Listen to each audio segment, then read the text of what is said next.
Hello, everybody. We are live. I'll start off by introducing my good friend here. This is Dylan, and some of you that watched John's live last Saturday will be happy to know he's Canadian. Oh, yeah. There we go. For those of you that didn't see John's live, it was insane. He ended up trying to get his watch hours up for his YouTube channel. Obviously, it's related to his business. Trying to get his watch hours up, broadcasting the Freedom, what was it called? The Freedom Parade or something?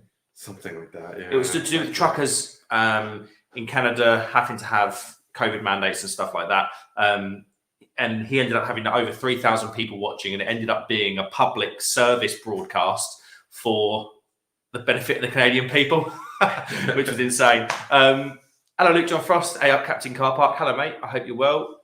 Luke, you've had quite a boozy week, haven't you, actually? I hope you're well, mate. How's the shop doing? I saw you got Lords Brewing Company on the shelf now. Right, talking of beers. Yeah. I'm down in Somerset, I probably should say. And after a little Google session, I found a brewery called Tapstone. They are probably the epitome of a nano brewery. I bought 12 cans of two different varieties. So I bought 6 cans of 2 different varieties, 12 cans in total, and he charged me 30 quid. It was £2.40 a can. So yeah, and there it is there. Oh, there we go. That's a bit better for you. Sorry if we look down here. It's not the usual setup, obviously. So the camera's there and we're looking here. Simo, evening, you welcome friend. Simo's got a YouTube channel. He's also a beer reviewer. And then Luke John Frost was the guy that kindly sent me those beers that I told you about. Ah, sweet. Nice. Yeah, so welcome. Should we crack these open then? Yeah. Which one are you opening? I'm going to go for so this is a 4.6 pale, and this one is a 4.8 pale. This one's juicy. This one's big hops. I think this one's the natural way to go. Cool. Luke John Frost. The shop's good, about to open my 4th business for the fun of it. Whoa, sicko! amazing. Yeah, not bad. So Luke, what do? You're a local councillor. You've got the bottle shop. What are your other businesses? Probably should start highlighting some of these comments actually, because there we go.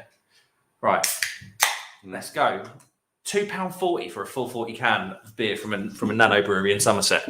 You cannot argue with that. There you go.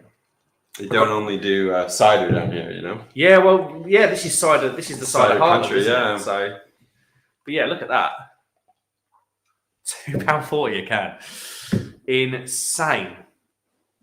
Luke, yeah, so what do you do for businesses? You're probably still typing because if you do so much. Take a while, yeah. Cheers, mate. Cheers. Obviously, I know Simon's still live at the moment, so it's probably going to be a bit of a slow start. But we're here till the early hours. And can you notice the green light laser show that's going on behind us? This is your daughter's little light show that she loves when she's when you're trying to keep her entertained, you know? It's pretty cool. It's like green lasers everywhere, and you kind of see some colour over that way. And so he's got a cafe, catering company, and now a pet supply shop. Ooh. Had a spare 20 minutes to kill a day whilst trying to do some councillor stuff. Yeah, don't know how you have time for drinking with all that, you know? Mate, Luke, you had a week of it, didn't you? He was putting it on his Instagram. I think it was. Oh, Luke, by the way, happy birthday for the other day as well. 21 at last, mate. You look really good for it. But yeah, Luke had quite a sort of birthday session, I think. That's not bad, is it? That's pretty good. It's good. Yeah. Borough versus Man United. Is it? Is that what's going on there? Is that friendly? FA Cup, no? FA Cup. Is it? I thought we were on winter break.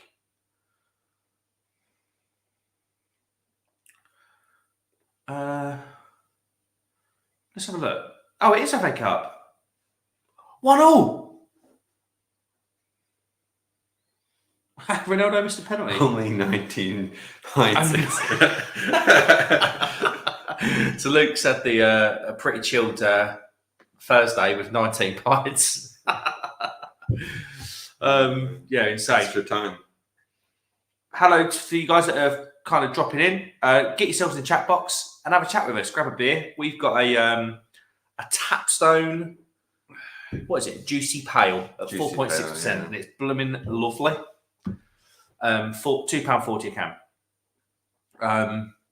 Get in the chat box. Let us know you're here. Simo, I should send you the link actually if one of those, if you're in. I'm so bad with this link. So I've sent Alan the link. Whether it'll come on or not, I don't know. But I will send it to you right now. Where are you? Because you're Josh Simpson. Yeah, you're Josh Simpson on here, aren't you? There you go. Oh no. Oh shit, it's the wrong link. I always do this. I'm just like the worst person. Dylan works. You don't work in IT, but you're a lot better on this stuff than me. Let's send it to those guys because I sent them the wrong link as well. There we go. And then I can grab it and get it off my phone. Simo, give us a sec, mate. I'm just going to copy it in. And equally, Luke, if you want to come on as well, mate, you're more than welcome. I'll send you the link, Luke. All right, there you are. Boom, there we go. I've sent the links out, lads. Philby Trill was in Steve's live stream. Oh no, is he smashed again? So Philby Trill was actually Trilby Phil, but we were all pissed every time. He went on a live stream, and there's quite a loud American YouTuber that he was on with. Right. I don't know. I've never interacted with them. Yeah. I kind of watched it back a little bit, and they was arguing, and he come on my stream, which is an absolute nightmare. He's a lovely bloke, but he was absolutely slaughtered. Right. Travis Wilson, how you doing, mate? Trav, did you hear me FaceTime with someone earlier this morning? Trav, I had a quick chat with Trav and his wife Melissa. Trav ended up working and putting the main water supply and drainage in. Is it Trav? Is that what you do? Like you civil engineer? Is that what I would say? And he ended up putting all the supplies in to the development that we were looking to live in Australia. Really random. In Australia? Yeah. Oh, crazy. But really, really, really strange. So hi, Trav. Hi, Melissa, if you're watching. I know, Melissa, Melissa, you were saying you were going to drive to work or drive to a friend's house and you'd have us on in the car. So if you're on, hello. There's Travis there, look. Yeah. Jimmy, how you doing, mate? Jimmy's a friend of mine. Drury lad, you're on holiday, first trip away for Sophie. We've done a weekend away before, a couple of weekends ago in sort of Surrey, Berkshire, but this is the first sort of like, we're here for 3 nights, aren't we? So yeah, the other trip was 1 night, but this is 3 nights, and it's beautiful down here. We're right in the Quantock Hills. It's absolutely lovely. There you go. Trav says, look, civil and industrial plumbing. So you would have done like the water mains there, Trav, and the drainage maybe, or just the water mains. But yeah, so random. He sent me a video the other day. He's like, "G'day, buddy. Here's Timber Top," and he like filmed it. Obviously, we haven't been there for 5 years. Yeah, really quite cool. We've got 6 people in. Get in the chat box, everybody. Say hello to us. I love interacting with you guys. So yeah, let us know you're here. For those, Jim. I know you like your beer, mate. I know you're a huge beer fan. I found a nano brewery called Tapstone. A can, this is a really good, this is a juicy pale, 4.6%, no adjuncts or anything, £2.40. And that's Tapstone in Chard in Somerset. Yeah. Luke John Frost, Trav connects pipes and charges a fortune. Like, Trav's earned some money since he's been doing like, I think he's done like 23 hours in 2 days, Trav, or something. Luke John Frost says that. Jimmy piles in with more holidays than I've had at dinners. Someone needs to keep you busy at work. Mate, working hard or hardly working. That's what YouTube's for, right? That's what YouTube's for, yeah. So yeah, Jim, you've got to check out Tapstone. They're a nano brewery. They're tiny. Like the guy and his business partner, I know certainly one of the guys at least is a full-time carpenter, and he just happened to have the brewery open and the shop open when I went today. Really, really nice guys. £2.40 a can. I think if you get it posted, it's £3 a can. But as you know, mate, £3 a can is pretty decent. Luke John Frost, I'm joined, but I'm swearing. Oh yeah, of course, Middlesbrough's on, aren't Mate, sounds class. I know Chard well. Oh yeah, because you know that you. So Jimmy, is it you've got an office down in Wells or something? Right. Jimmy was telling me when we came down in the summer about Wells. Yeah, my in-laws live in the Blackdown Hills. That's where they kind of right near Chard. Yeah. Yeah, they're renovating their place down there. So honestly, Jim, Google them. They're on like a tiny little. They're in a tiny little, like it's almost like a half-size unit. Really quite cool. Luke John Frost says, I'd be at the match. We sold out tickets in 18 hours, mate. To be fair, it's been a while since you played them big boys, isn't it?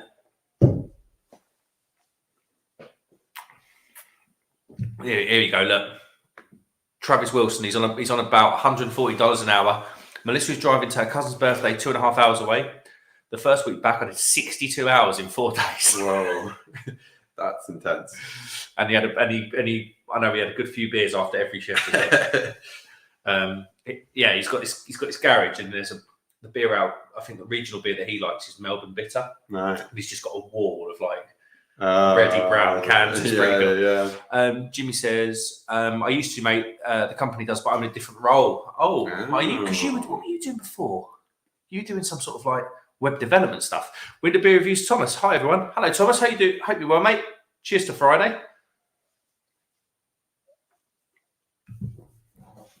But yeah, so Jimmy knows the area well. But yeah, Jim, check them out. I think they do have an e-commerce store, so you can buy through e-commerce. Yeah, there we go. Window Beers Reviews, Thomas. Please like and share or report. To be fair, do what you got to do. Luke John Frost, 62 hours is child's play, Trav. That obviously looks a busy old boy. So Luke, what's this? What did you say the new business was? You got a pet food shop. What brought that on, mate? What brought that on? Is that e-commerce or is that on in the store? It sounds like a walk-in store. Yeah. But yeah, he's obviously not a silly boy, old Luke. He's he knows what he's up to. But yeah, if you're in, guys, if you wouldn't mind giving the video a like, I appreciate it. And if you feel like subscribing, if you haven't already, I'd appreciate that too. Absolute Bedlam. Good evening, dudes. Hello, Bedlam. How you doing, mate? Thanks for coming over. And Leah Miles. Hello. Leah is probably the sweetest person ever. I went on a stream with her New Year's, Leah, I think, wasn't it, on Spice and Easy? And just really, really nice. Jimmy, that's what I'm doing now, pal. I used to run a health service in Somerset. Pints of Exmoor Gold staying down in Taunton was the dream. Jimmy loves a beer. Jim, do you want to come on? You're more than welcome, mate. Jim came on the other week. You're more than welcome to come on, Jim. I'll send you the link happily, mate. How you doing, Leah? How you doing, Bedlam? I hope you've had good weeks. Leah, are you on that like what was you on before, Leah? You had some like fancy vodka, didn't you? Absolutely, Bedlam. All good here, thanks. Getting any Valentine's Day brew dog? Not after. Did you watch the documentary? Did you see I haven't seen it, but I saw an article that the BBC got. Oh, yeah, they're in rough shape, aren't they? They're really bad. Like the supermarkets are like clearing the shelves now. Oh, really? Like the supermarkets. I think someone was saying. Who was it? Craig Fisher. Craig will probably be on in a bit. He lives in Diss near us. Yeah. He was saying like they were selling bottles of Dead Pony Club for like 45p. All right. And like everyone's clearing it out. It seems to be everyone's clearing their stock. Absolute bedlam. Not sure if I can say Brewdog without getting killed in beer channels. No, it's a nightmare, isn't it? Their name is absolute mud at the moment. Leah Miles says, AU vodka, I recommend, have blue raspberry cherry. Yeah, you had it was in a long like a long big gold bottle or something. You were loving it New Year's, I remember that. Jimmy Rochester says, up to you, fella. George is pressuring me about watching US Office. I could jump on another pint. Yeah, mate, I'll send you the link. I will happily send you the link when I figure out where you are on Instagram. Jimmy, there you are. You're never too far away from the top. There you go. Absolute bedlam. Their beers are generally so tasty though, but yeah, damn. Yeah, I think the standard dropped massively. I think standard over the. Well, I mean, you drink a bit. Well, yeah, it's just accessible, and heading every grocery store nowadays. So. That was the thing. Like, I think if you're, I mean, I think we can moan about Brewdog, but equally, if I was in like a convenience store and I saw cans of Foster's on the shelf or a 4-pack of Punk IPA, yeah, you know what you're going for. But I don't think they can really say they're not. They don't go toe to toe with the craft beer industry. They're not a craft beer anymore. That was really. Yeah, exactly. Crummy Beard, Tom. I've put the link in the chat if you fancy it, mate. I know you've got a marathon. So those that you don't know, the Crummy Beard, I'll put him up. I'll just quickly jump to his comment. The Crummy Beard, his channel is is it tomorrow, Tom? He's doing a 12-hour live stream. I'm on from 9 till midnight. He's got special guests throughout the day. And most importantly, he's just a lovely bloke. So if you want to go and have a little look at his channel, if you don't know it already, go and have a look.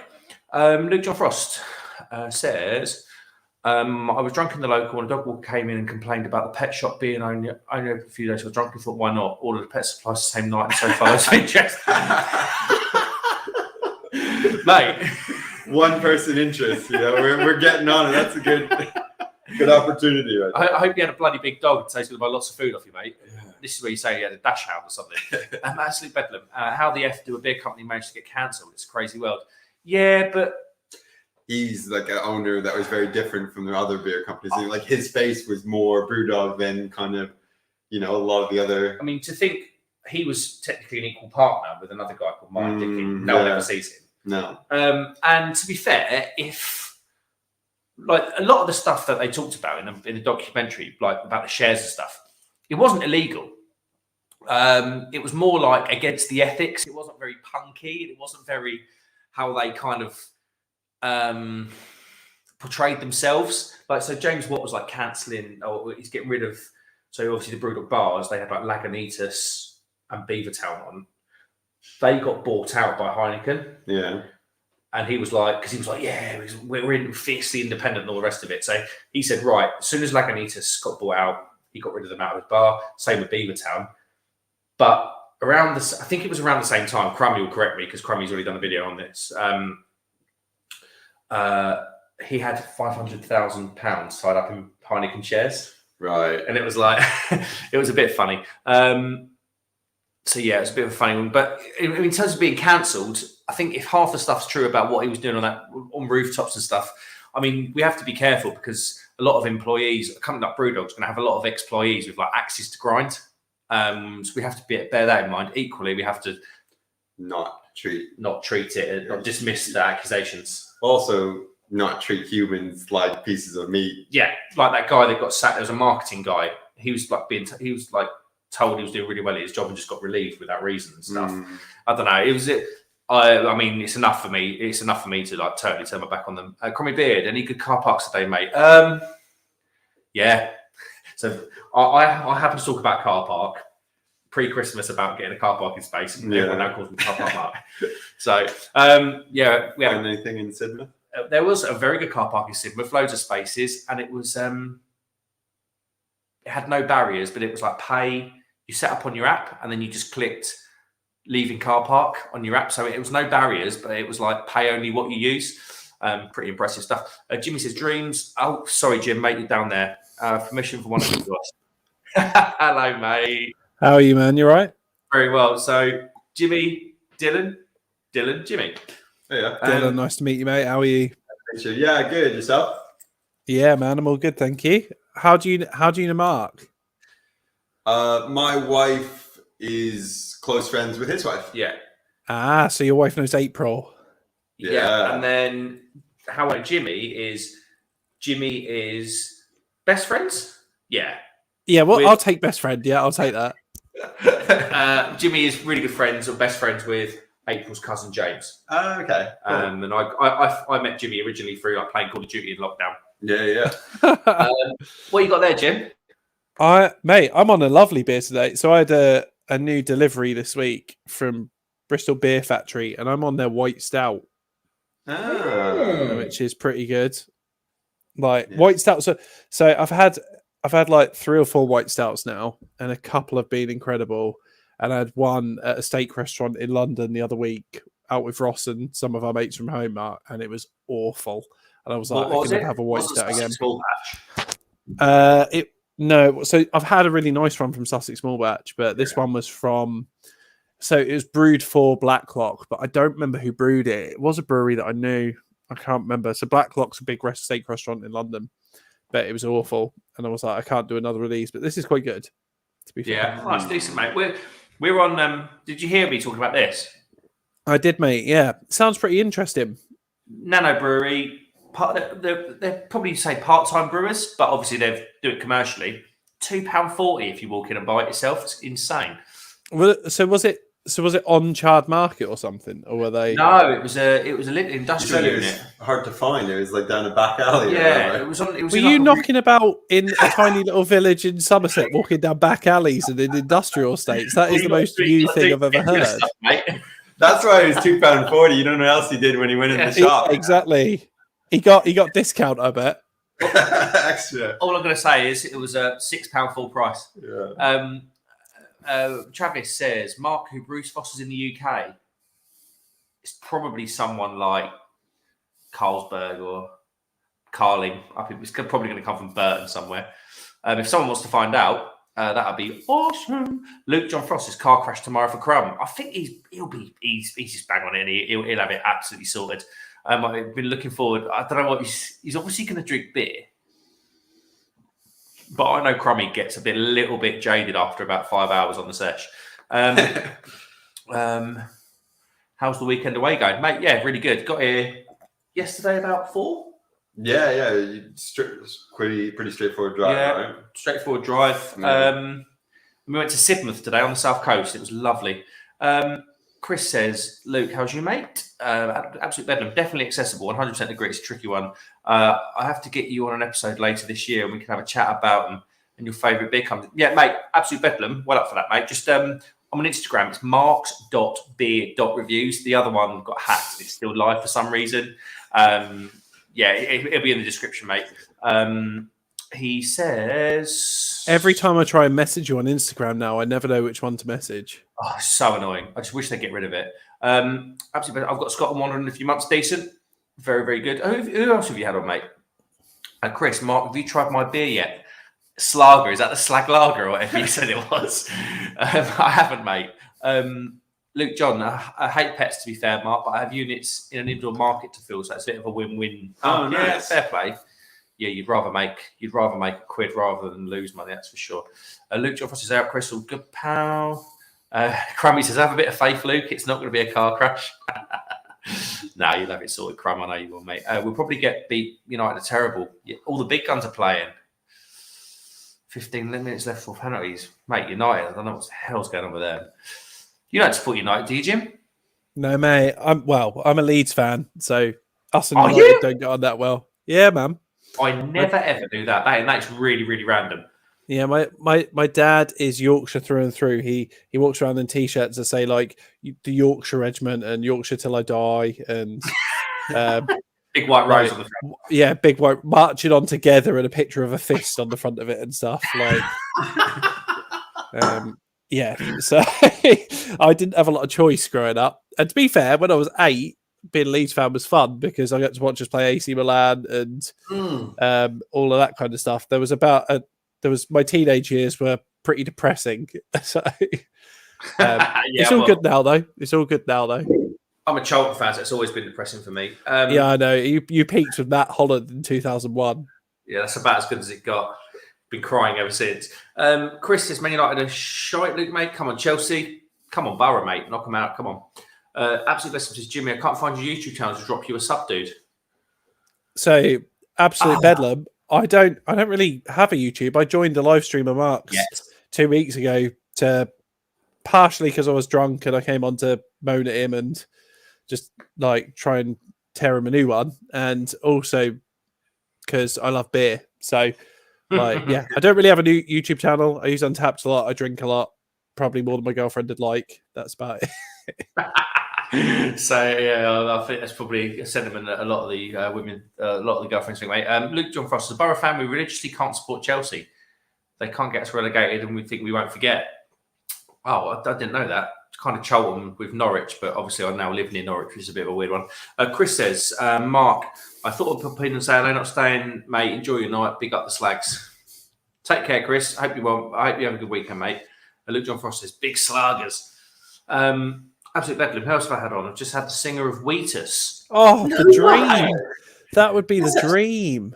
quality. It was a great, effing great episode. YouTube video will be up soon, but it's currently up as audio only on Spotify, Google Podcasts. There we go. Go and have a little look at Absolute Bedlam's. There's an incredible Wheatus acoustic. So I'm a big pop punk fan. Mark knows this. Like covered in Blink tattoos. But there's an incredible Wheatus like acoustics set on YouTube where Brendan sings the male parts and the female parts, and I've never seen a man go so high pitched. But he's like does it perfectly. It's kind of impressive to the point of being weird, but it is good to watch. Didn't he do that? He actually done the "I've got 2 tickets to." So exactly, but it sounds absolutely incredible in this acoustic set. It's just mental.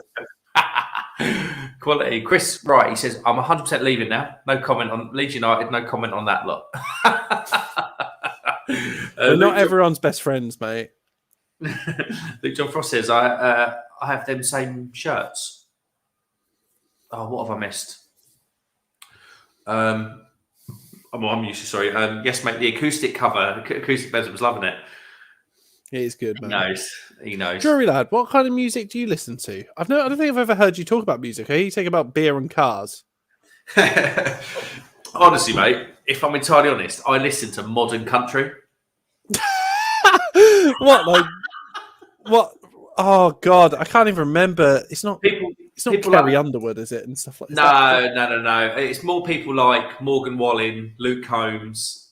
Okay, I know Luke Combs. Luke Bryan. Yeah, it's like modern. It's like more. Do you listen to modern country? I didn't think. Honestly, you could have said anything, and I would have believed it. But that just sounds so. And that's the truth. Okay. It's a bit of screamo, like that kind of stuff. Screamo. Jimmy used to love. Jimmy was into screamo stuff. I've got my denim cut off in the other room. You got what? Sorry. I've got my denim cut off in the other room with all my band patches. Absolute Bedlam says he's a lovely guy. They've done so many good songs. Definitely looking to get them on again soon. I've had Blue Van Man on as well, mate. He's flying, isn't he? Blue Van Man's got how many subs has he got? Absolute. He's got like 130,000. I don't. If I'm honest, I don't really watch him, but that's no shade on him. It's just I don't really watch any YouTubes anymore. Just because I'm so busy with everything else. Luke John Frost says Leeds used to be known as the Twinklers years back, with most of the team coming from my hometown, Thornaby. Oh, there we go. I'm googling Thornaby. There you go.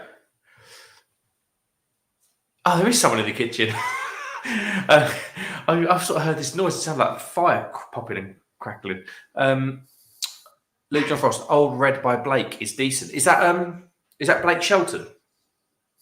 No, I'm going to go nerd country chat now. Old Red.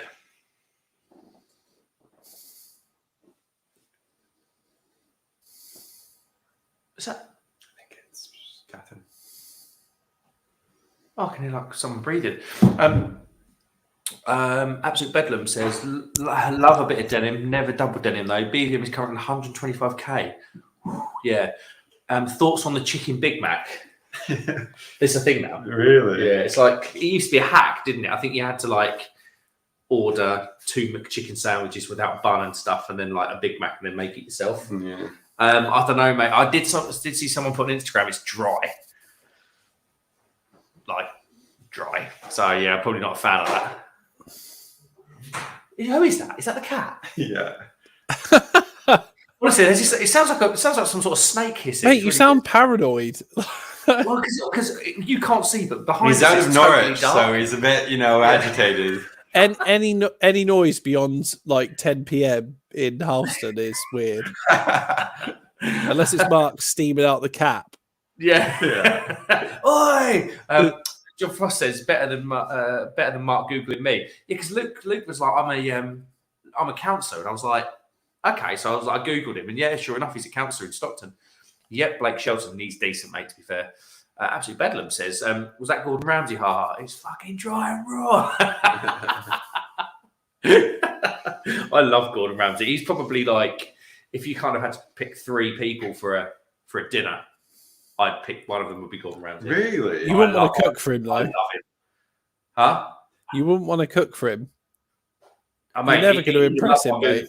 He'd have loved my beef Wellington at Christmas. I knew you were going to bring up the beef Wellington. That was like a year and a bit ago, wasn't it? No, I done it again at Christmas. Yeah, the one you sent me photos of was 15 months ago. You can't keep how long you keep I going to keep flogging that dead horse?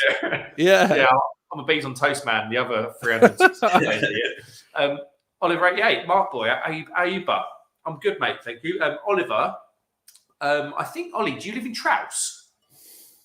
I think Ollie lives in Trouse. So Jim used to live. Where were you, Jim? Were you Lowestoft? Yes, mate. Well, yeah, Carlton Colville, but yeah, Lowestoft. Let's go with that. No, don't. No, let's do Carlton Colville, mate. I'm a Lowestoft boy. That's where I grew up. I spent my years on the beach, like sticking the dump. robbing people at the arcades. Right, have you finished that one? I'm almost done. Yeah. Yeah. This is it's quite carbonated. It's 4.6. Did you only? How many beers do they have? Did you only buy like? They had one. They had one called like Sleeping Giant or something. It might have been another pale or a lager.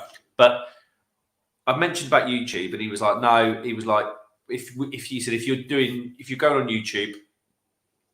Would you mind not reviewing Sea Monster? It was called. He was like, "Would you mind not reviewing?" That's not a good sign.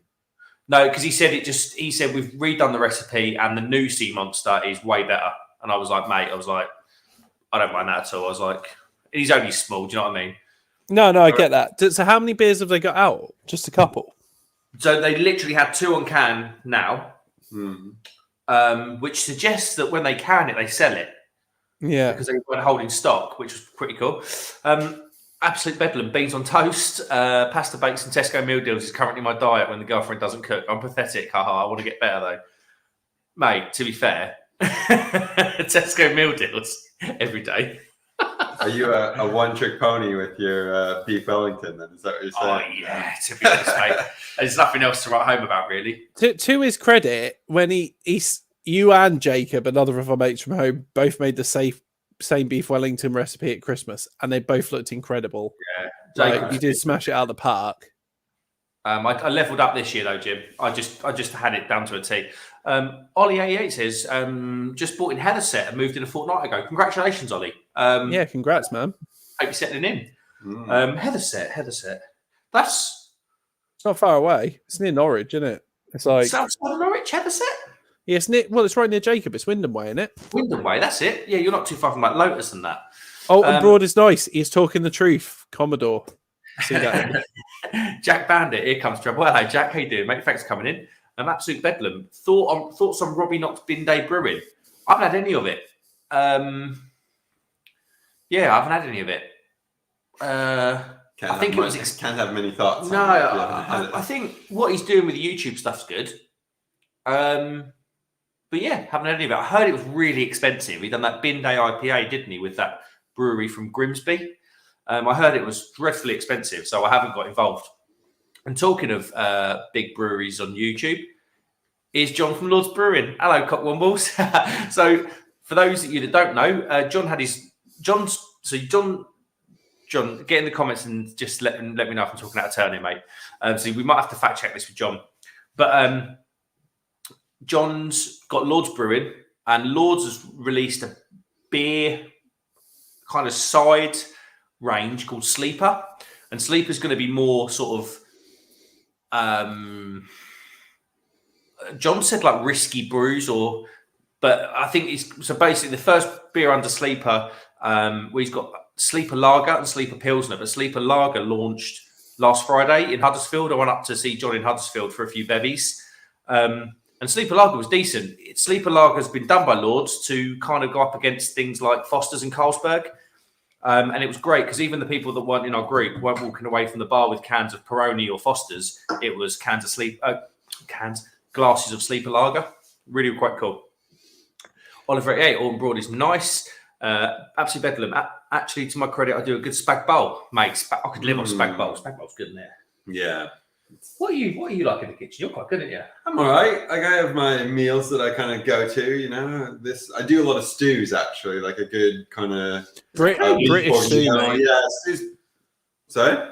Like a traditional British stew with like some root veg in it and stuff is class. I love it. Yeah, and then you do some dumplings on top. Oh. That does hits the spot, you know. I can see that being that's a Canadian thing. Stews. Well, just in the winter when it's cold, you kind of one of the favorite meals is French onion soup after you go skiing, and then you come back and you're just like, oh, that hits the spot right there. Whereabouts in Canada did you grow up? Yeah, just outside of Montreal, so on the East Coast. Yeah, Very cool. Yeah. So I've been here around 6 years. Wow. So. It's a vast place, right? Like, yeah, you drive a couple hours and you don't get very far. It's kind of inconceivable, I think, how like North America in general is kind of inconceivably big. But then if you drive through most of America, there's city after city. But in Canada, you can go from like especially across the middle of it, right? Like nothingness. Yeah. When you fly from one side to the other, it's like flying from here to Turkey. So yeah. How is it? Hot wire.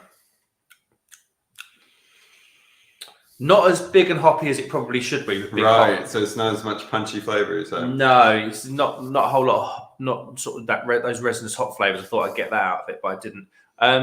Ollie says few bevs in the commie.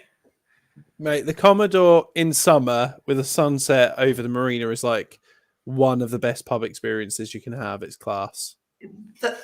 I think I'm thinking about the Wherry pub. Is that the beautiful? Mate, the Wherry is a shithole. Avoid the Wherry. Go to the Commodore.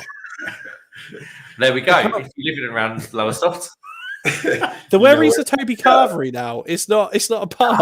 No. It's a beautiful old building right on the marina as well. That should not be a Toby Carvery. Luke John Frost is borough all over Man United. Penalties, here we come. Oh, mate, I hope you turn them over. I would love that. Luke, absolute bedlam. Right, I'm off, mate. Have a lovely time. I'll drop you a DM soon. Yeah, midday brewing is hella expensive. I'll get some one day, but it's always fallen out. So I have my payday calendar. Yeah, mate, I'm glad I wasn't the only one saying that. I've heard it's well pricey. But thanks for coming in, absolute bedlam. And if you're in the chat, go and check out his podcast and his channel. Well, yeah, Heather set is south of Norwich and on the old A11 road to Wyndham. The way the houses are getting slung up now, they were all very close. Yeah, there's a lot of building going on in Wyndham because it's right on the A11 to Norwich. Right. It's pretty savage. And Lords Brewing says that's correct. Cool. I was worried about saying the wrong thing, John. I was trying to be informative but factual, and it's quite a difficult thing for me because I'm a bit of an idiot. Luke John Frost says soft or crispy dumplings. Ooh. What do you? We actually did some dumplings this week. So what you do is you steam them, and then you put them in the frying pan for a few minutes, and then you have that crispy, but then you have the soft juice on the inside. So I would say both. Oh, okay. So I would if I'm doing a stew, it's suet dumplings, and you make a big old ball of suet, and then you stick it in the casserole or stew, and you cook it in it. What I did was I stuck them in the casserole, but no suet. So Jamie Oliver has a recipe where you just do self-raising flour, salt, a little parsley, and then some water and butter, and you roll it out, put it on top, put it in the oven, and then they just blow up, and they're really tasty.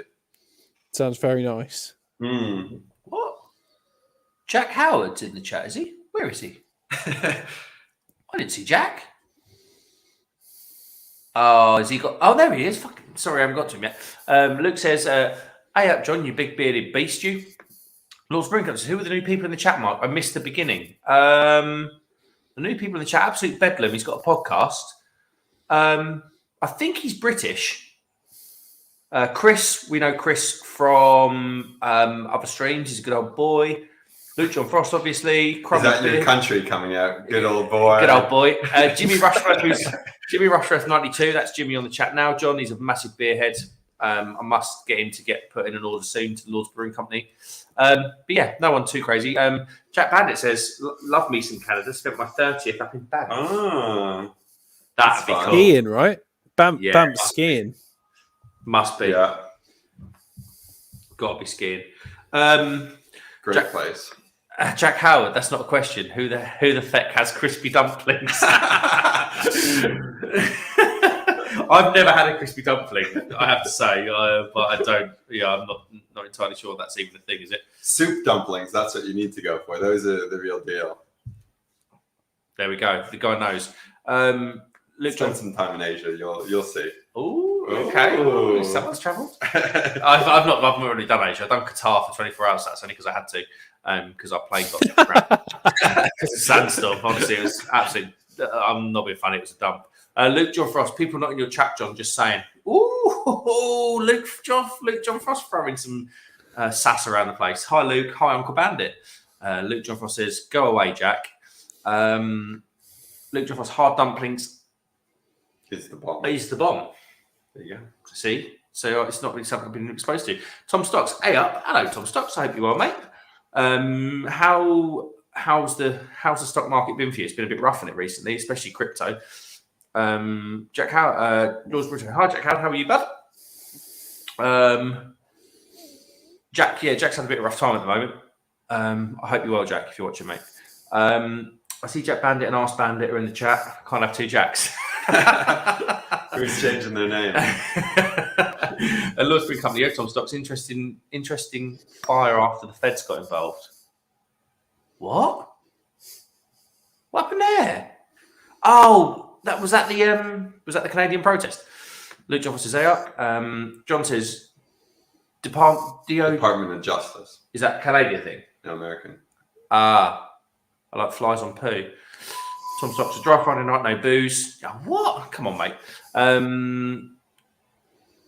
He says, "Yo, John." Jack's house says, "Good, thanks, mate. I hope you're well." Anyone know the quickest way? Quickest way to Wyndham? Chicken with the nuts. Quickest way to Wyndham. Tom Stocks says, "Hoddle." Oh, Hoddle. Oh, why I recognise that? Lords Brewing says, "No, Mark. I meant who are the people you're streaming with?" So this is Dylan. This is a friend of mine. Our wife's a good friend, and that's how we met. And this guy is Jimmy. He is a friend of mine too. Luke John Frost is laughing at John. Jack Bandit says, "More the merrier." Lords Brewing Company. Tom Stocks going to go mental in the next weeks. Oh, okay. I think they're talking. That's like stocky stuff. I think because I know John and obviously Tom Stocks is interested, and John. I know John's got a few little irons in the fire. Luke John Frost says, "Don't encourage him, Jack." And then Tom Stocks says, "Stock market wise, I'm being shafted." Oh, mate, that's rank. That's rank. Oh, is that what was making the noise? The baby monitor? Maybe. Right. Yeah, I've heard it's pretty rough. It isn't. Jimmy, have you got any crypto? I've got a bit, mate. It's been pretty depressing this year, but you just got to hold on to it. I think like anyone that's got crypto now will be in a good spot in a couple of years. But yeah, you need to kind of see it as a 10-year position, don't you? It's like exactly the whole world's going that way, and like you can get if you go to department stores in London, you can pay with crypto now and stuff. So the world is moving in that direction, but it's very easy to look at the fact that what you bought is worth a lot less than it was when you bought it and go, "Oh my god, I'm down shit creek." But really, you're not. You just need to be patient. I've got to move the light. I've got to move this light show. But the green laser's absolutely burning my eyes out. Mark, you're having an assault on the senses. You've got noises everywhere, lights everywhere. What is going on? Oh, honestly, that was absolutely burning my eyes out. Tom Stocks, I'm so happy. Oh, that's Sharky. Hold on. Hello, Sharky. I'm so happy I trimmed my stocks a few months ago. Oh, you might have pulled a blinder there, mate. Sharky says, "Hello, Mark and car park employees." What would you be in the car park? I don't know. You'd definitely be the ticket inspector. Giving people parking tickets. No. Collect the money. Oh, yeah. Collect the money. Hello, Sharky, mate. Sharky's from California. Oh, nice. There we go. Luke John Frost says, "Mark has two friends, mate." Acquaintances. Too many, like some would say. Lords Brewing says, "Feds and Department of Justice roll over the illegal selling on the stock market. A data center mysteriously caught fire."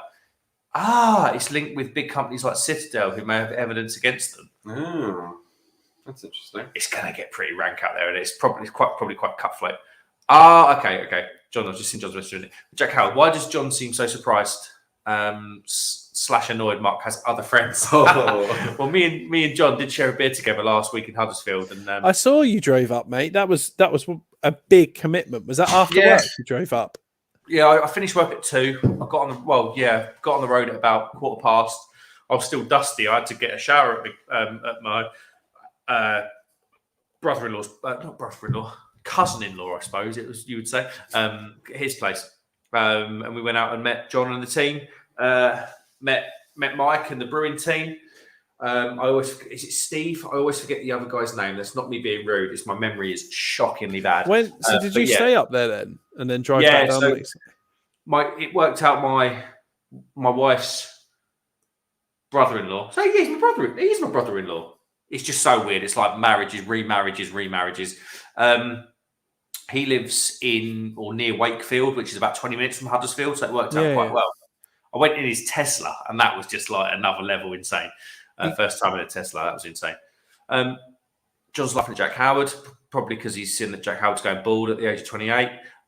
Jack Bandit says, "Be careful with crypto, y'all." Yeah, there's a lot of like new regulations coming in around crypto this year. So I think you got to watch out for tax. Generally, this year is going to be rough, but I think as a long-term investment, like moving in that direction, it's going to be smart because just the world is going that way. It's going more digital. Tom Stock says Facebook Meta is looking juicy.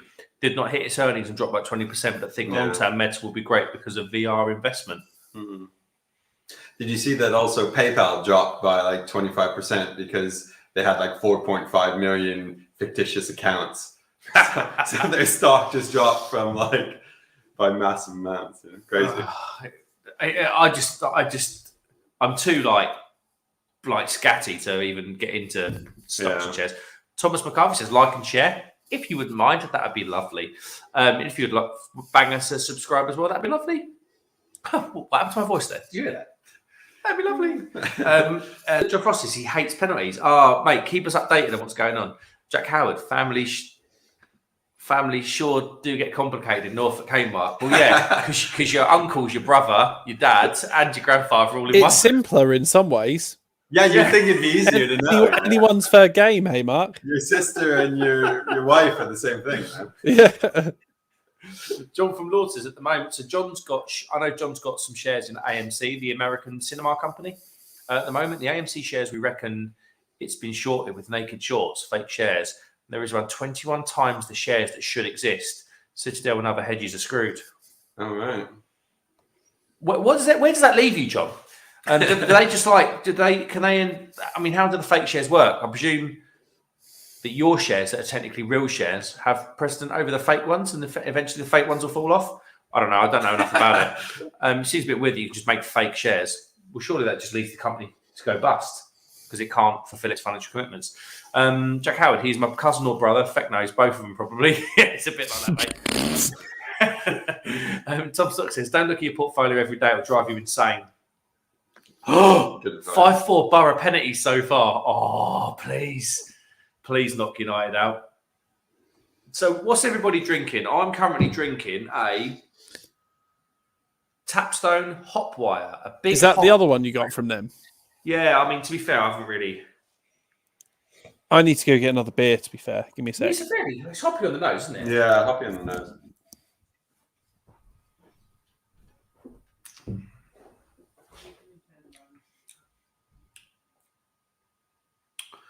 It's just like, I think it's probably too carbonated for the hops to shine. I think it's probably just a bit too carbonated. Luke John Frost is 5-5, and on we go. Nice one. So Dylan, you've lived down in Somerset for how long now? Year and a half, probably coming up now. So living in Bristol before that, and in London before that. There we go. Yeah, it's been good. Lots of nice walks, and living in the countryside. And we are in the countryside. Great village kind of feel. No. The only downside here is no pub in the village, so you kind of have to.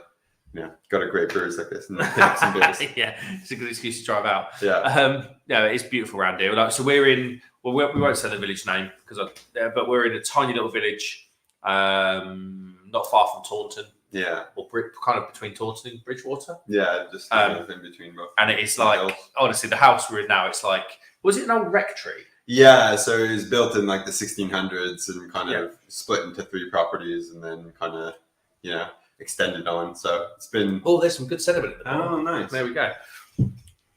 Yeah, no, it's beautiful. Absolutely beautiful, beautiful house. Jack Howard says, John's got some shares in AMC Cinemas. Made me piss myself for some reason. Well, of course he has. Yeah, I forgot to ask John why he has shares in AMC and American Cinema, but obviously you can have shares in whatever you like. Jack Howard says, sucking down some Hofbrau Session Lager. Mate, I am bang on the Hofbrau at the moment. I'm loving it. I like just the Hofbrau original 5.2. Bloody lovely. Tom Stock says, I'm tempted to have Iron Brew Sour. Oh, is that the Vault City one in the can? Oh, I've seen that. Yeah. Yeah, but if it would be my first drink of the night, an Iron Brew Sour first drink of the night. Yeah, I don't know. Sometimes it's a bit, Vault City are a bit weird. Sometimes their beers are unusually strong, and then sometimes their beers are unusually weak. I can't ever get my head around it. Lords Brewing Company says, well, they'll have to settle all shares and it will probably bankrupt them. Yeah, I bought in $9 and it went to 72. I sold a bunch and then it fell to around 50 this week and I bought all my stock back. Okay, fair play. He's a clever boy, is old John. Jack Howard and I have some in GameStop and BlackBerry. You better not. They'll be worth about 50 cents each, those shares, if that. Luke John Frost says 7-6. There we go. Come on, Middlesbrough. Jack Howard says, I love you, John. You seem bloody great. Big ginger yank. Big ginger yank wannabe man child. Honestly, John should have been born in Houston in Texas or Austin. Yeah, Austin's a Texan town, isn't it? Yeah.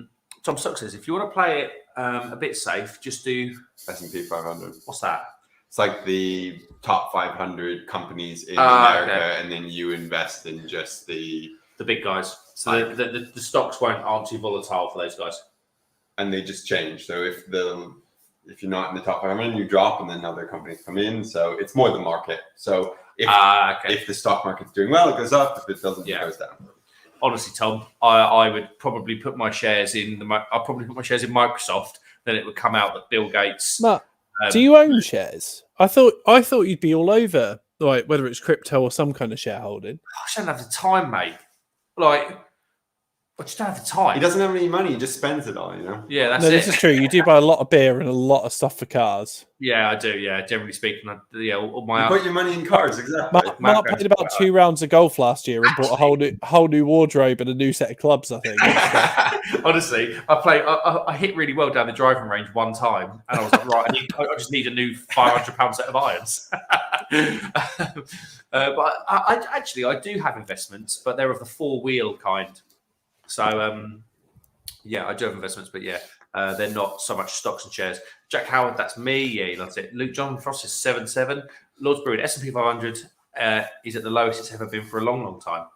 Yeah, but John, I put £1,000 in and it would hit record lows, and April had divorced me because I was just like... And then you'd take it out and you'd go record highs. Yeah, I'd take it out and then Tesla bring out a new model of car and it just flies again.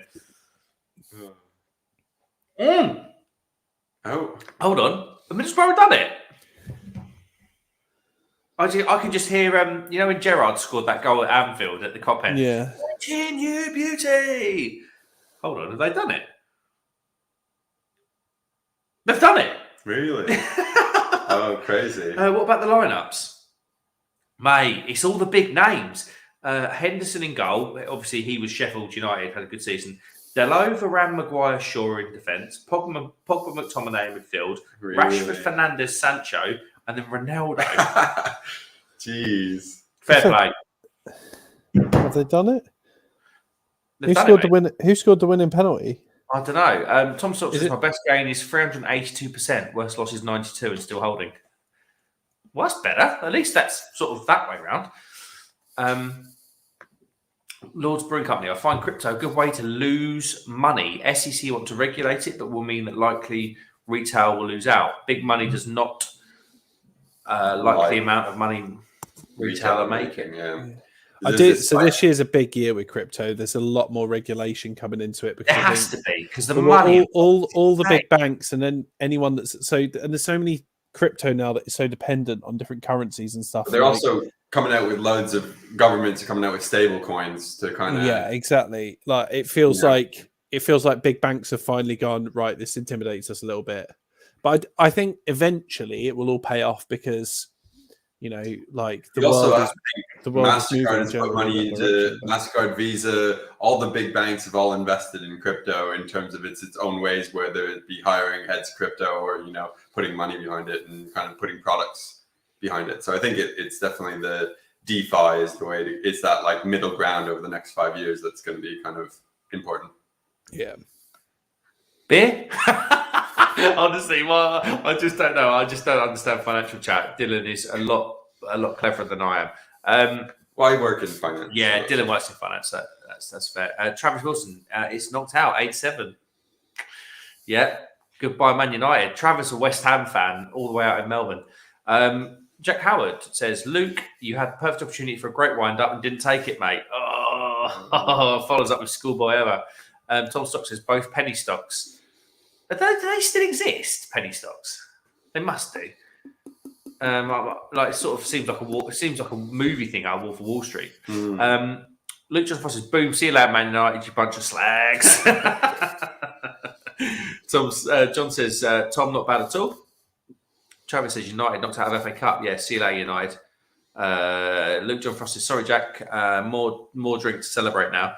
Well, Luke John Frost has the Drunken Duckling Drinks Emporium bottle shop. So he has access to quite a lot of beer. And Luke, is the discount code MBR15 still going? Crummy is still to send me a method to get the Tartarus beer video over to his channel. We filmed it about 2 weeks ago. He just can't get it over. Matt, I watched your unboxing video and Crummies. They're really good, man. That Drunken Duckling looks pretty sick. Yeah, it's good for. I used to live in Kent, and now obviously live in East Anglia. It's all breweries that are high. Like it's a showcase of breweries around the north and northeast. So it's like breweries that, like Play Brew. Hadn't ever heard of them. Then I had that beer with like 32 different hops in, or whatever it was. Oh, really? Absolutely crazy. But yeah, and I have to say, his website is. I'm not just saying it. His website is very well priced, like scarily well priced. That beer with 32 different hops in it was like an 8.7% double IPA. And was it balanced or was it just a mess? I thought it'd be a mess, but it was a journey. Like every mouthful, it was like you could like some of the hops that were in there, you could pick them out. Really? You couldn't pick out all the hops, obviously. There's too many, but it wasn't a mess. It wasn't as bad as I guess it depends when they've used them, right? Like, yeah. I mean, I don't know. I don't know enough about brewing but I obviously can taste beer. But it was actually quite impressive, and for the money, it was really good. Jack Bandit says, also important distinction: crypto isn't an investment. Nothing is being produced; it's a currency. Fair point. Yeah, no, that is fair. Tom Stock says, keep an eye on Solana crypto. Honestly, transactions much faster than Ethereum and superior technology and infrastructure. Ethereum, yeah. Solana's like the third most popular on the market at the minute. It's about it's usually about 120 quid for a Solana. One Solana is 120 quid. It's about that. Like it depends. Well, crypto's so variable. It depends when you invest in it, right? But like, yeah, true. Jack says, Travis, you follow football? Yeah, he's a West Ham fan. So John wants to be a Yank, and Trav, I have a sneaky feeling, wants to be a Pom. I believe you call us Trav the Pom. Pommy Trav. Well, that could stick, actually, to be fair. John, if you want to come on, mate, I've put the link in the chat. Tom Stock says, stick to index funds, mate. I'm not going to stick to anything. I'll stick to cars. The cars have made me some good money. Penny stocks will give you a heart attack, and it's the Wild West. Yeah, the movie, the Wolf of Wall Street movie, made it seem that way. You do remind me, Mark, of one of them blokes that gets a phone call off the people in Wolf of Wall Street and gets persuaded to invest their pension in some bloke making satellites in his shed. What was it in the Arrow Tide International or something? It's called. John from Law says, also big companies like Citadel and BlackRock have used spurious crypto to transfer funds behind the SEC's back. So SEC like to check that these big companies have enough liquidity to trade as they are. Yeah. Don't know. if it is crypto's largely unregulated, isn't it? Yeah, there is no regulation. It's all There's a lot of being- stuff about more regulation coming in this year, though. There are governments that are banning it. So there are different places in the world that have been banned the sale and trade of crypto. But equally, China had it back and forth. There was a bunch of times. Wasn't it Colombia? Wasn't it Colombia that adopted a certain type of crypto into their currency? South American country. I mean, I can't imagine crypto is particularly Honduras? significant for the Colombian finances. I think their economy is dependent on other. Yeah, I don't think it was Colombia. It was somewhere else. It was somewhere else in South America or Central America. Was it Honduras? I can't remember. Travis says at Lords Brewing Co. Johnny, what sort of pickup have you got coming? Oh yeah, John's got a new pickup coming. I think I know. I think I know what he's got, but I'll let John explain. Luke John Frost says MBR 15 will be back on until the end of Feb, but don't go tonight. I ain't logging in again now. No, fair play, mate. Fair play. Tom Stock says, John Worth, my worry of cryptos, it seems to be all tied to Bitcoin. If Bitcoin is down, the whole market follows. Ultimately, crypto with the superior tech is going to do the best. Yeah, that's true. See, I just don't know enough about this stuff. John said, market makers, what they do is show they're okay, then transfer money to the next company to show the same liquidity. But hedges are panicking because of some of the meme stocks they've liquidated 3 billion a day. I think one of the other things that people aren't talking about is NFTs. Oh, yeah. So crypto can get on board with NFTs at the minute. Like, I just don't. So NFTs, I think, again, in 5 years will be massive. And like, if you own NFTs, you'll be in a good spot. But there's something morally bankrupt in my side about owning them, purchasing One of my friends right? just raised 7.5 million out of the US to create like a membership platform for people to produce NFTs on the blockchain and then be able to sell them on. Yeah. So like that, even that is such a small concept at the moment, and it's at its infancy in terms of what the NFT kind of market could be like. And, was it Tory Lanez that sold like $1 million worth of NFTs in like 35 seconds or something from his album? It was on there was a BBC News article on it the other day, wasn't there, that I read.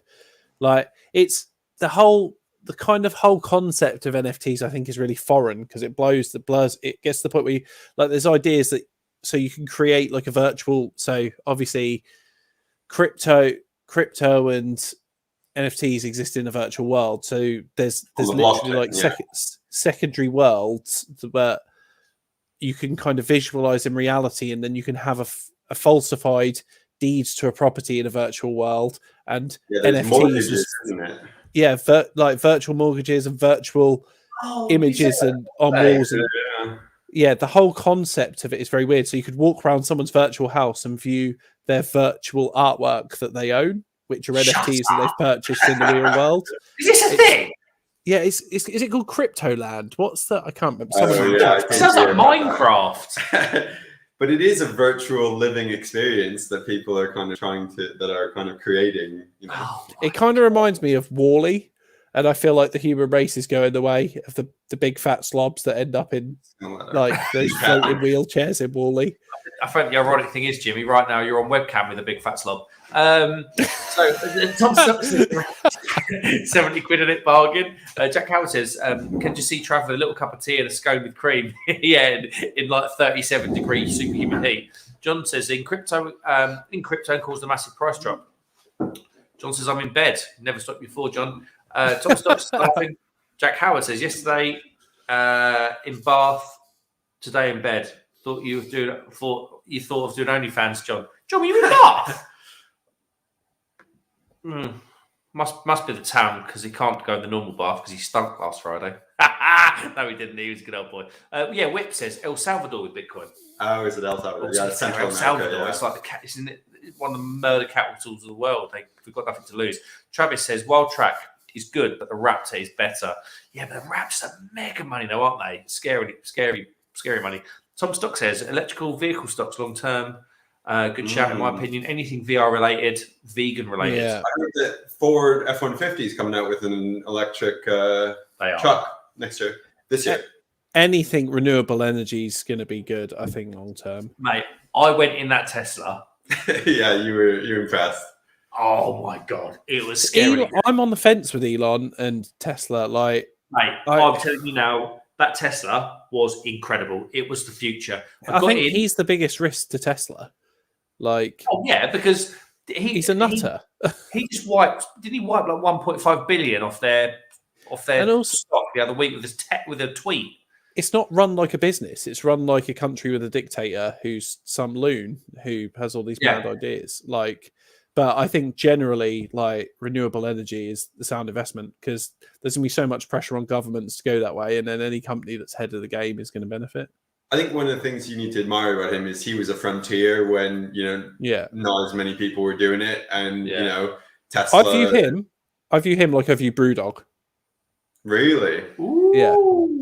Like, so like I feel conflicted about Brewdog getting into the chat that was going on earlier, like because when I was the weird one because I'd go out to the pub with all my mates and they're doing Jaeger bombs and I'm drinking pints of Tetleys, like I was weird, and then all of a sudden they're like, oh, I kind of like this punk IPA, and I was like, well, that's what I drink like ale for years, and then all of a sudden, like 10 years later, all this shit's going on. And like, and I do appreciate some what Brewdog do. I think they care about the environment and stuff, despite the mess they cause, how they run a workplace. But I view that with Tesla. Like, Elon's kind of like James Watt is above Brewdog now and is kind of like this pinnacle of hatred.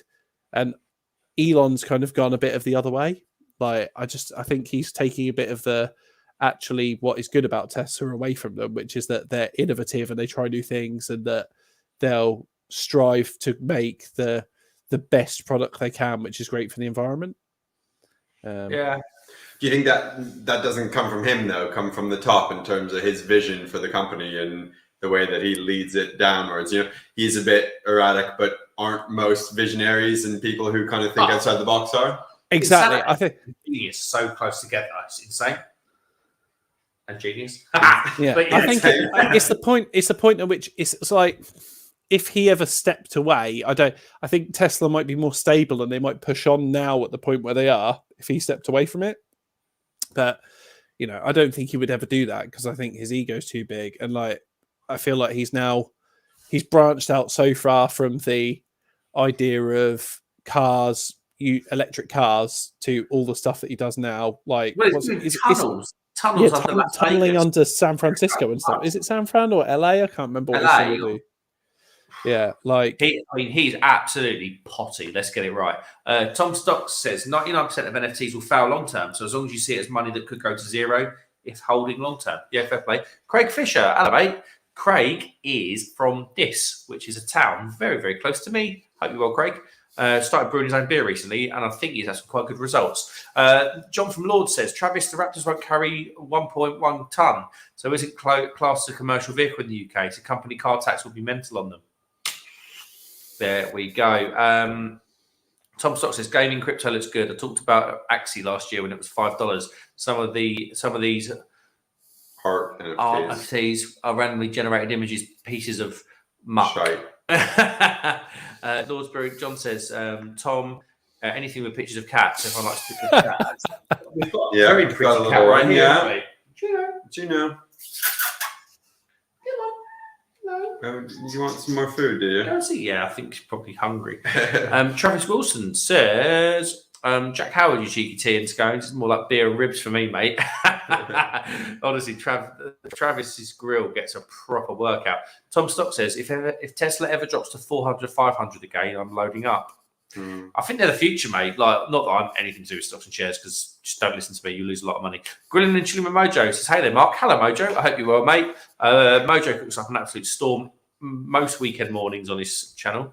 Out there, where is he? Are you Oregon? Or have I just made that up? Jack Howard says, love it, mate. Love it. Tom Stock says, at Lords Brewing Co. I got an advert before a video the other day.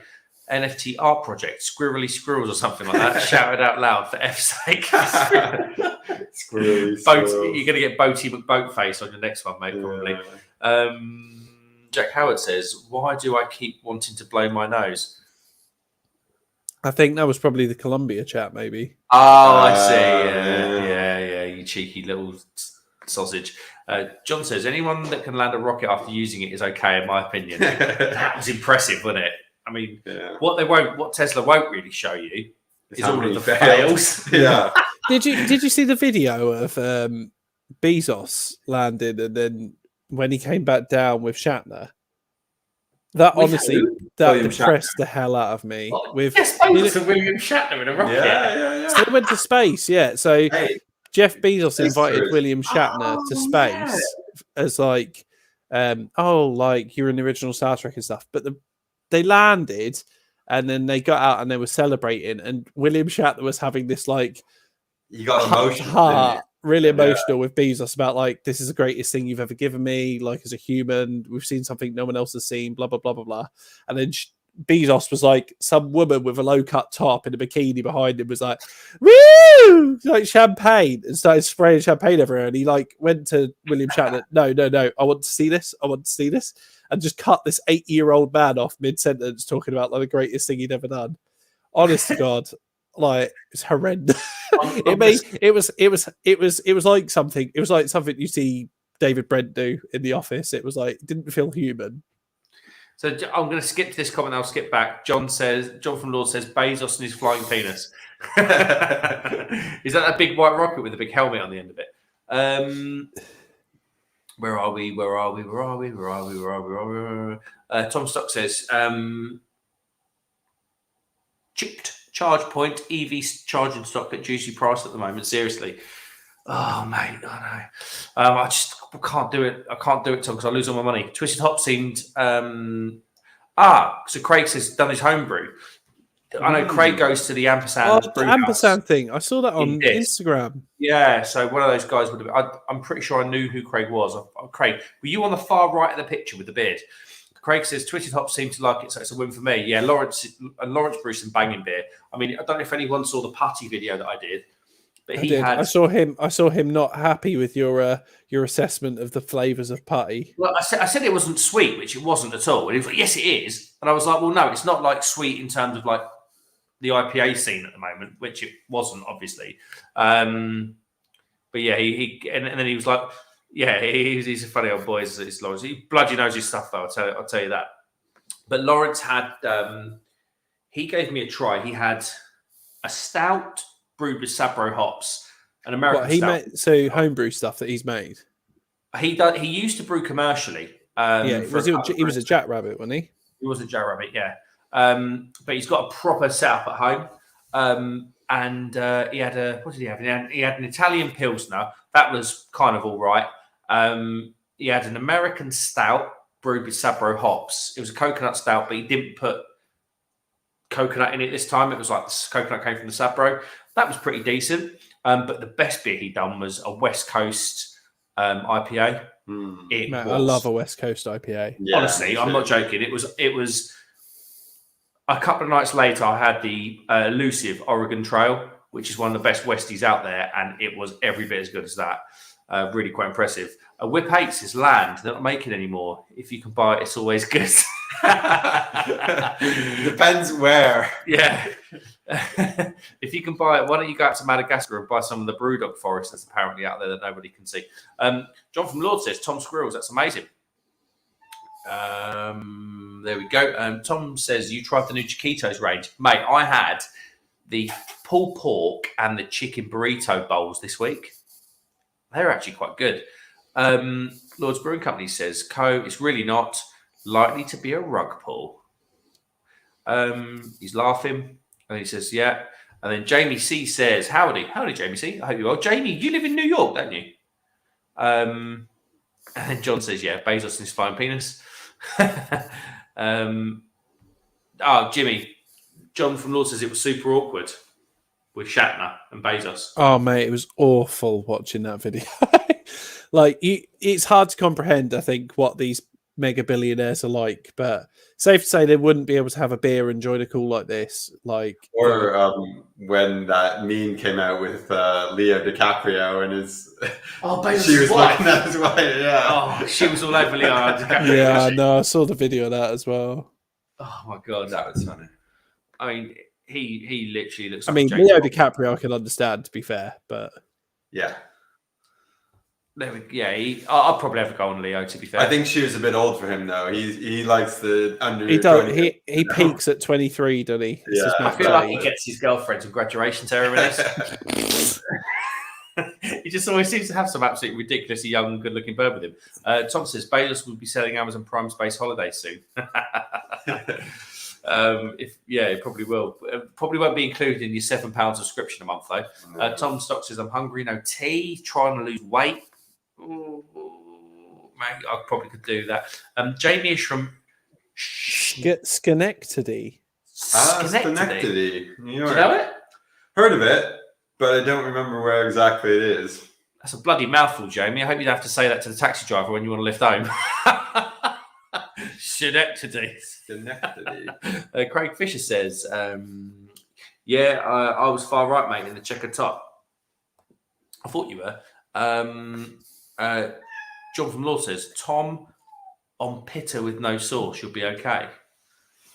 Oh, mate, pitta in about half a litre of burger sauce. That's about the only way to eat a pitta. Right, we've caught up with the comments. If you're in, let us know where you are and what you're drinking. I know it's the most common thing, but it's always good for me to engage with and have a chat. I'm about to go and get another Tapstone Brewing Company Pale Ale.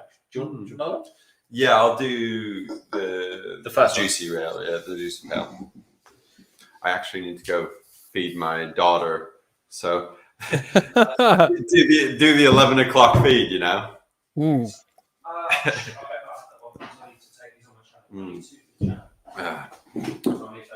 Jimmy, where do you say you're based at the moment? So at the minute I live on the Essex London border. Yeah. So I'm in a little town called Epping. It's like a little market town. But I wouldn't say I'm nomadic, but I grew up in East Anglia near where Mark is.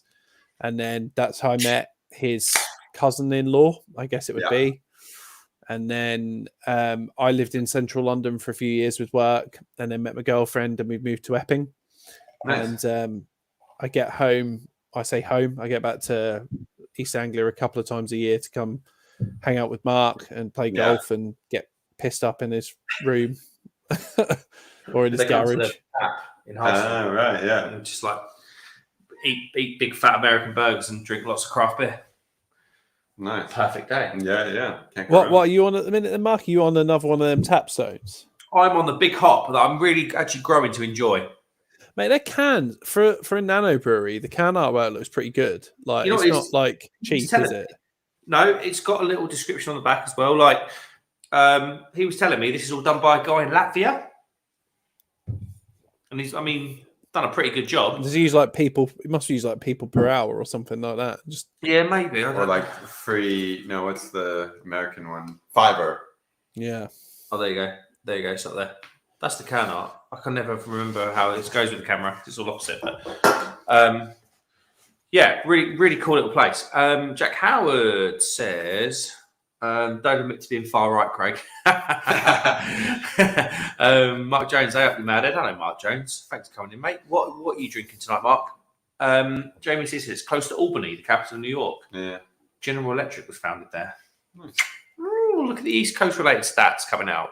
Facts. Jamie, you got snow over there at the moment? Jamie says we have just had a ton of snow today. There's that massive like storm / snow bomb type thing in East Coast of America at the minute, right? Yeah, my friend went skiing in Owlhead today. I was on a video with him. He was massive dump over the past 24 hours. Well, the way you made it sound, it's like he's taking a massive dump whilst on the phone to you. Well, somewhere that doesn't get a lot of snow is Sharky's place in California. Lords Brewing Company says, name a place that doesn't have snow. Well, where you live, Sharky. Travis says, I'm in Berwick, in a trench drinking water. Oh, Trav's at work. So, Jimmy, Trav lives in Australia. I thought he meant Berwick upon Tweed on the Scotland border. I was like, that'd be bloody cold. 12,000 miles away from there, mate. Yeah. John from Lords says, normally New York gets a snow a week later. We have snow.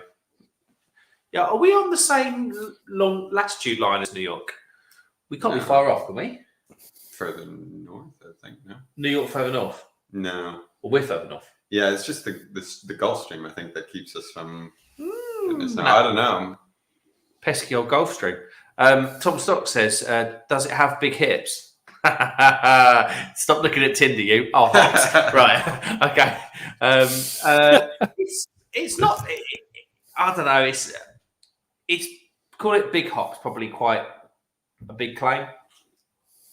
Moderate hops. Moderate hops, not as good of a name if you're trying to brand the beer up. Yeah, it's an averagely hopped pale ale. Sharky, John's laughing at you.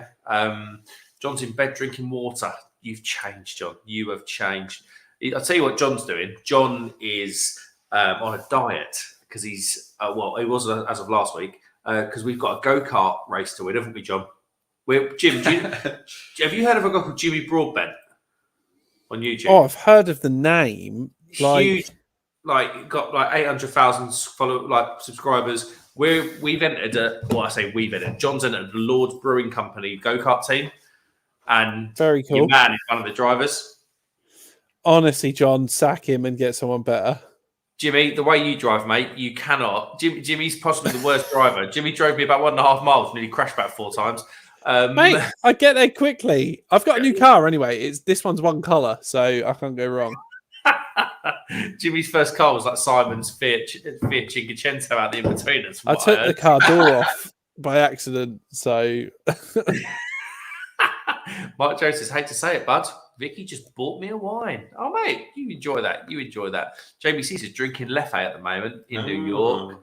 Oh, John says, I've sold the Jeep, so we're definitely due a foot of it. Yeah, John used to take his Jeep and do donuts in one of the car parks up in Yorkshire. Jack House is on the sofa hammering a Kenyan single origin. Coffee? Is that a mail order bride or is that a copy? Sharky says, Lords Brewing Company, get the snowshoes out. Tom Stock says, mind you, nothing wrong with big hips. Into that sort of stuff anyway. No. I'm trying to think what's on your phone. Tom, you had a really good date the other night, didn't you? You came on and you was, I think, you was full of beans. Are you still seeing that girl? Mark Jones says, nothing wrong with a bit of ballast, John. Yeah. To be fair, I'm hardly mushroom now. I'm more like Bowser after lockdown. Honestly, my arse has got. Honestly, my arse. I look like Nicki Minaj. Since you started this YouTube channel, mate, it's all gone downhill. Well, it kind of has. It just feeds into a bit of a problem. John from Lords Brewing Coach from Huddersfield, right? He is. Because I'm drinking a Huddersfield brewery at the minute. I'm drinking Beer Inc. I'm interested to know what. John, you were talking about them the other day, Beer Inc. Were you? I think you were. John probably knows the brewer anyway, or something. Yeah. This is the best one of those I've had. There's 14 people in. Thanks very much for watching. If you could like the stream, that'd be awesome. If you want to subscribe, that'd be even more awesome. Yeah, that's all I've got to say. Sharky says, Mark is more Ewok now. Mate, it's getting big, isn't it? Like, I don't know. It's getting a bit silly. Like my beard now has dandruff. I've done a 4.5 hour job. You need some head and shoulders for that. I went east to west on a 4.5 hour car journey yesterday. I looked at my top and it was like something out of a picture postcard. Salt and pepper going. Oh, mate, Are you sure they weren't crumbs? Well, I did have a KFC takeaway at Reading Services, so it could have been that. KFC. That's my first KFC after going back eating meat. Yeah. Oh, what? Are you not veggie anymore? Nah, mate. I fell off the wagon massive. So have you fallen off the wagon and you're just not going to go back on the wagon, or are you just like, no, like what's going on? I fell off the wagon. I hit my head on the curb, and I broke a couple of arms. I'll tell you what it was. I'd done a stream on the 23rd of December. Yeah. Got absolutely slaughtered. I was on with John from Lords, Paul's beer reviews was on there, as was Tom the Crummy Beard, and got absolutely battered on the 23rd. Woke up Christmas Eve late, and I was prepping up the beef Wellington for Christmas. Mother-in-law comes around, starts doing homemade sausage rolls. So I'm hungover. There's homemade sausage rolls, and I knew I was going to crack Christmas Day for the beef Wellington. And then I'd done the Brussels sprouts. I had six rashers of streaky bacon left over from the bacon on the Brussels sprouts. And I was like, you know what? Why wait a day? And I had a bacon sandwich and a shitload of sausage rolls before 12 o'clock. You've eaten meat ever since. And Is April a veggie? No. She was doing it, but she's gluten intolerant. Gluten free. Yeah, it's just a nightmare. Excuse me, Mark Jones says Bowser mark on a car. Honestly, mate, that thing's tires are going to be absolutely screaming once I've done with it. Jack Howard says, "Lol, see old mate, you knew it was coffee because he's cultured." Mark mind, however, went as smart as usual, but he was right, you know. Yeah, but he was right, you know me, mate. Buy anything for the right price you can. That was the mail order bride comment, Jim. Mark Jones is joking, but I'm the same. Honestly, I've got a gut and a half now. It's absolutely embarrassing. Whip 8 says, is the go-karting going to be live streamed? We might. If we get to see you crash and burn, I will log in for that. Yeah. If you want to see 4 fat blokes driving a go-kart that's a quarter of the size of them, tune in. I reckon we'll probably we'll find a way of doing something with it.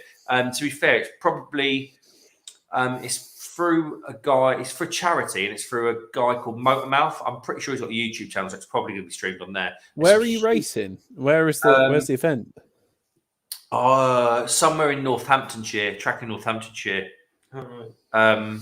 But there's some big YouTubers there. With Jack Aitken, the Williams Reserve F1 driver, is driving. So what we do, we've entered a team of 4. So it's John from Lords, Paul's Beer Reviews, Crummy Beard, and myself. And we get given a celebrity driver. So that celebrity driver is either a driving-related YouTuber. Yeah. So you're talking like Jimmy Broadbent, Paul Wallace of Supercars of London. Or they're a driver, like proper driver, up to it's like. It's a bit William. like in golf, they do pro-ams, right? Where 4 amateurs play with a professional.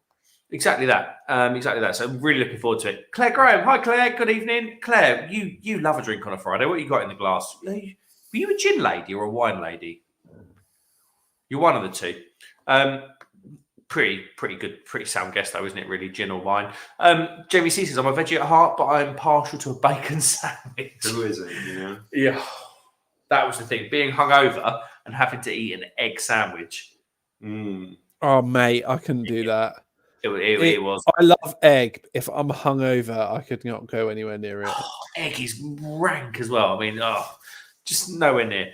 Luke John Frost says, I see 4 fat blokes most Friday nights. Yeah, I know. I think the one fat bloke's in bed. The other fat bloke is getting ready for a 12-hour live stream kicking off tomorrow at midday. I saw that. That's pretty fucking intense for Crummy, isn't it? Yeah, that's pretty huge. And then you said you're on 9 till 12? I'm on 9 till 12. I'll probably leave at about 8:50 then. Yeah, it's probably best, mate. The content's going to go downhill. Mike Jones says, that's got to be streamed. Be like the British touring cars. Yeah, loads of crashes. Now I'm a Budweiser kind of girl. I thought you were on the wine or gin, Claire. Well, fair play. Have you got one now? I'm on a little pale ale from a nano brewery down here in Somerset. Jury lad, you're a big car fanatic though, right? Like, so. Oh, mate, massively. Like, the whole event you're going to and stuff is right up your street, I'd have thought. Yeah, it is. I mean, the problem is the 2 cars of interest that I own, I worry about them getting up to Northampton from East Anglia. Yeah. But yeah, I'm a massive car head. Anything cars. I mean, I normally go to the Formula 1 in Belgium. That's normally a great weekend. Because Crummy, from what I can tell from his streams, loves cars as well, right? Crummy was saying he goes to the Formula 1 in Belgium as well. Not that I would have ever seen him because there's like 250,000 people just there. A bad weather day, just a pair of you in one stand. Hello, mate. What's your name? Crummy. I'm Mark. Why do you go to Belgium versus some of the other ones? Because it works out like the ticket is like half the price of a Silverstone ticket. Yeah. There's not a bad view in the house because the track's like cut into like hills and stuff. Yeah. Whereas Silverstone is really flat, like you don't see a lot. Yeah. And just I think it's Monaco. It's just Monaco's. Yeah, I mean, ridiculous. I'd Monaco. love to go to. I'd love to watch the Formula One in Monaco. But I've Belgium been to is Monaco without Formula One, and it is just any old marina around the world. But everyone is really so much wealthier than you. Yeah, you feel really, really poor, really, really quickly. Yeah. Jamie C says, Luke John Frost, in fairness, there's a lot of fat blokes within the beer tube community. Yeah. And I'm just another one. Tom Stock says, favourite pub snack? That's a good question. Oh, that's huge, Tom. I'll tell you, my favourite pub snack is a Chili's knobby nut, but my guilty pleasure... My guilty pleasure, right, was those like rank Sahara. Do you remember the hot cabinet nuts that used to sit on the bar in like every rank pub? Do you remember them, Jim? What? Just hang on. Say it again. They used to have like hot nuts. So they used to have these like display cabinets on the bar that they used to just plug in the wall, and they used to like warm Was it up. like almost like what you got sweets out of, where you turned? No, them? it wasn't the twisty one. The pub landlord used to take the scooper that he hadn't cleaned in 6 years, scoop out the nuts, and then put them in this like... Okay. It had like a crispy coating on it, right? Yeah, but they were warm. Yeah. I know. They're in like what looked like a popcorn machine from a cinema. That's it. Thing. Yeah, they I were my know, good yeah. pleasure. Like the ones I remember were called Sahara, like Sahara nuts. Yeah, Sahara. Yeah. What I know was what you're on about. No, I'd Moose. say... I think mate, they've died a death, haven't they? They have died a death. Yeah, because The they're Sahara probably the nuts. most unhygienic thing to ever hit commercial don't know premises. What is a Canadian? Don't normally eat when I drink, you know? Just Eating cheating. is it? cheat. Yeah. But mate, I found this when I was in North America. A pub is a very like British thing. Like Yeah. North America has amazing bars. But if you go into a bar, you sit at the bar and Yeah. like you drink, Or it's very you drink and then you have like a full meal and then you drink and then you have, you know what I mean? It's not like exactly. just, It's very traditional, like British, to go sit around a little table with 4 blokes in a with pub some on a cocktail. could have 3 packs of cheese and onion and 3 pints of bitter, please. Did you have That's to a very split the bags British open thing so to everyone do. could dip in like a buffet? Yeah. Jimmy, what about your favourite pub snack?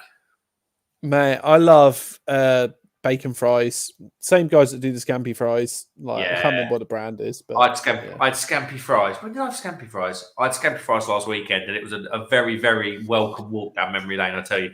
Kevin Parton, good evening, lads. Just in from a win with the local rugby night with a beer and Moretti. Thanks for logging in, Kevin. I appreciate that, mate. Good to see you. Luke says, lots of us Jamie C. Then we have Jack Howard. Jack's a different. Yeah, you can't factor Jack into the common population. It just he needs his own separate section. Luke John Frost says, I was eyeing up Miami this year, but British GP paddock ticket may be best.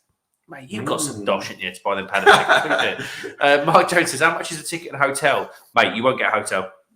The Belgian Grand Prix.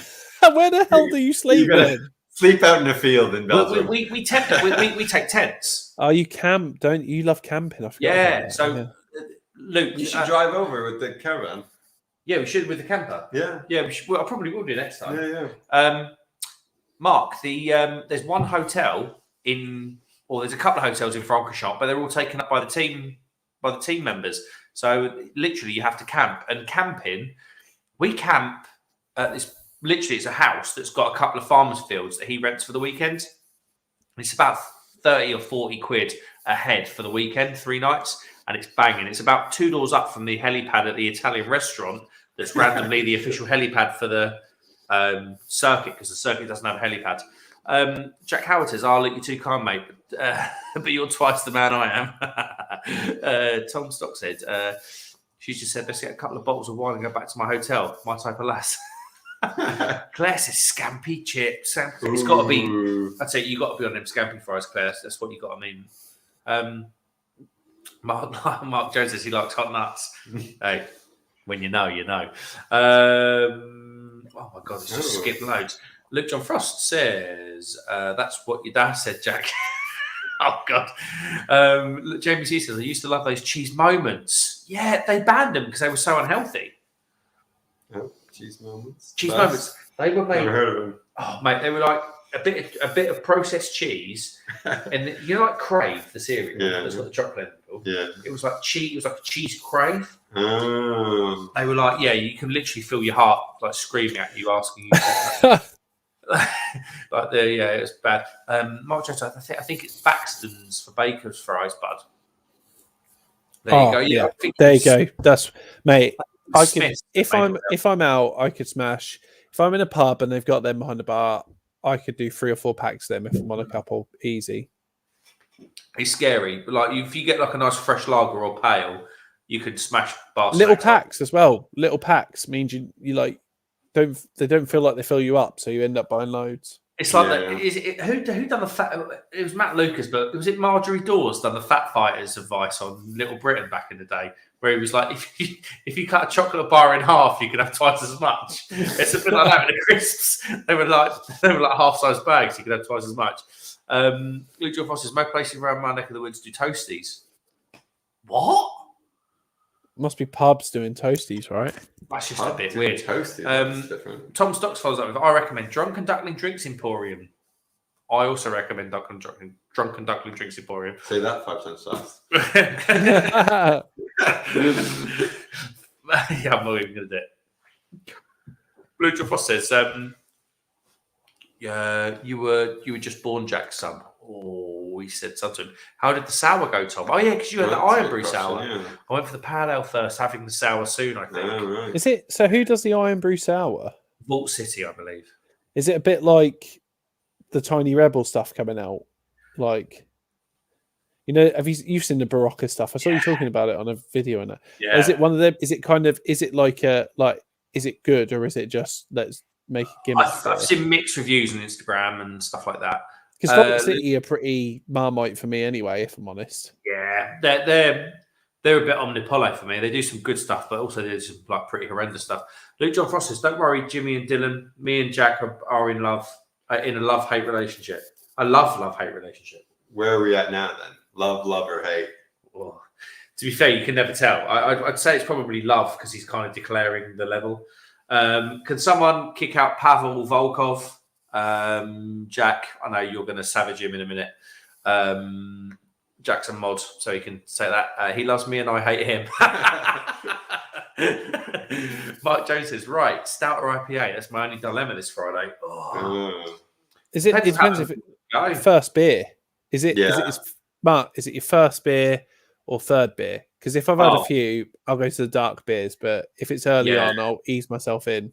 Also, how many do you want to drink for the night? You can't drink like 10 stouts and keep on going. You know? I'd say it's 20 to midnight. I'd probably go IPA and stout to see the stream out. We're going to go till about 1 o'clock. Tom Stock says jalapeno and cheese Pringles. I like the thing is, but do pubs serve Pringles? They don't do them in pot. Sorry, go Jimmy. I was going to say, do the pubs serve Pringles? Can you go up to the bar and go, can I have a pack of jalapenos? These are soppy little pots for about £6 a pop, didn't they? Do you remember they were so expensive? 30p a Pringle. Yeah. Oh, just like ridiculous. But Dylan was just saying those little jalapeno and cheese poppers you used to get, like little popcorn chicken, but it was like a slice of jalapeno with loads of cheese. I mean, you can tell he's North American. Yeah, that's like straight out of the bar. Hang on. So, Dylan, if I was to go into a bar in Canada... Yeah. Could I get poutine and a beer? Depending where. Not everywhere serves poutine, but... Vladimir Poutine. Very topical. Because poutine is incredible, and it's like... Chips, cheese, and gravy. It's a Canadian classic, right? It's a Canadian thing, you know. But the cheese is curd cheese, and what you do is you pour the gravy over the curd, and then it just melts into the cheese and the gravy and triple cooked fries. If you haven't had it, don't knock it. It's like Mark was saying about heart attacks earlier. Poutine is heart attack, but it is rich, thick heart attack. I'm just amazed they have a name for chips, cheese, and gravy. That's just known as a standard Friday night kebab shop trip. That seems to be very lazy here, though. Like, you're just kind of saying what's in the tin, you know? Like at least fancy it up a bit with the name. Jack says we did make a good double act. To be fair, does anyone remember Typhoon and Earthquake, the wrestlers? No. You're more like the Hardy Brothers, I reckon. Tom Stock says Sweet Chili Walker Sensations. Yeah, they were banging. Do you remember when they came out and everyone was like, "Oh, they put some like addictive ingredient in them"? Yeah, right then, mate. Luke John Frost says I usually stroke Jack's beard, but his wife felt left out, so now I stroke hers. Oh, Jack, you're gonna have a field day with that comment. Tom Stock says throwing out the Russian bots in the chat. Yeah, whack 'em. Says Bard. Mark Joe says no. 2 beers had earlier. Wine with tea. Now the dilemma.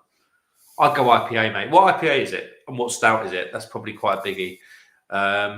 Jamie C says, on a Friday night, I could easily polish off a tube of Pringles and a few hot dogs.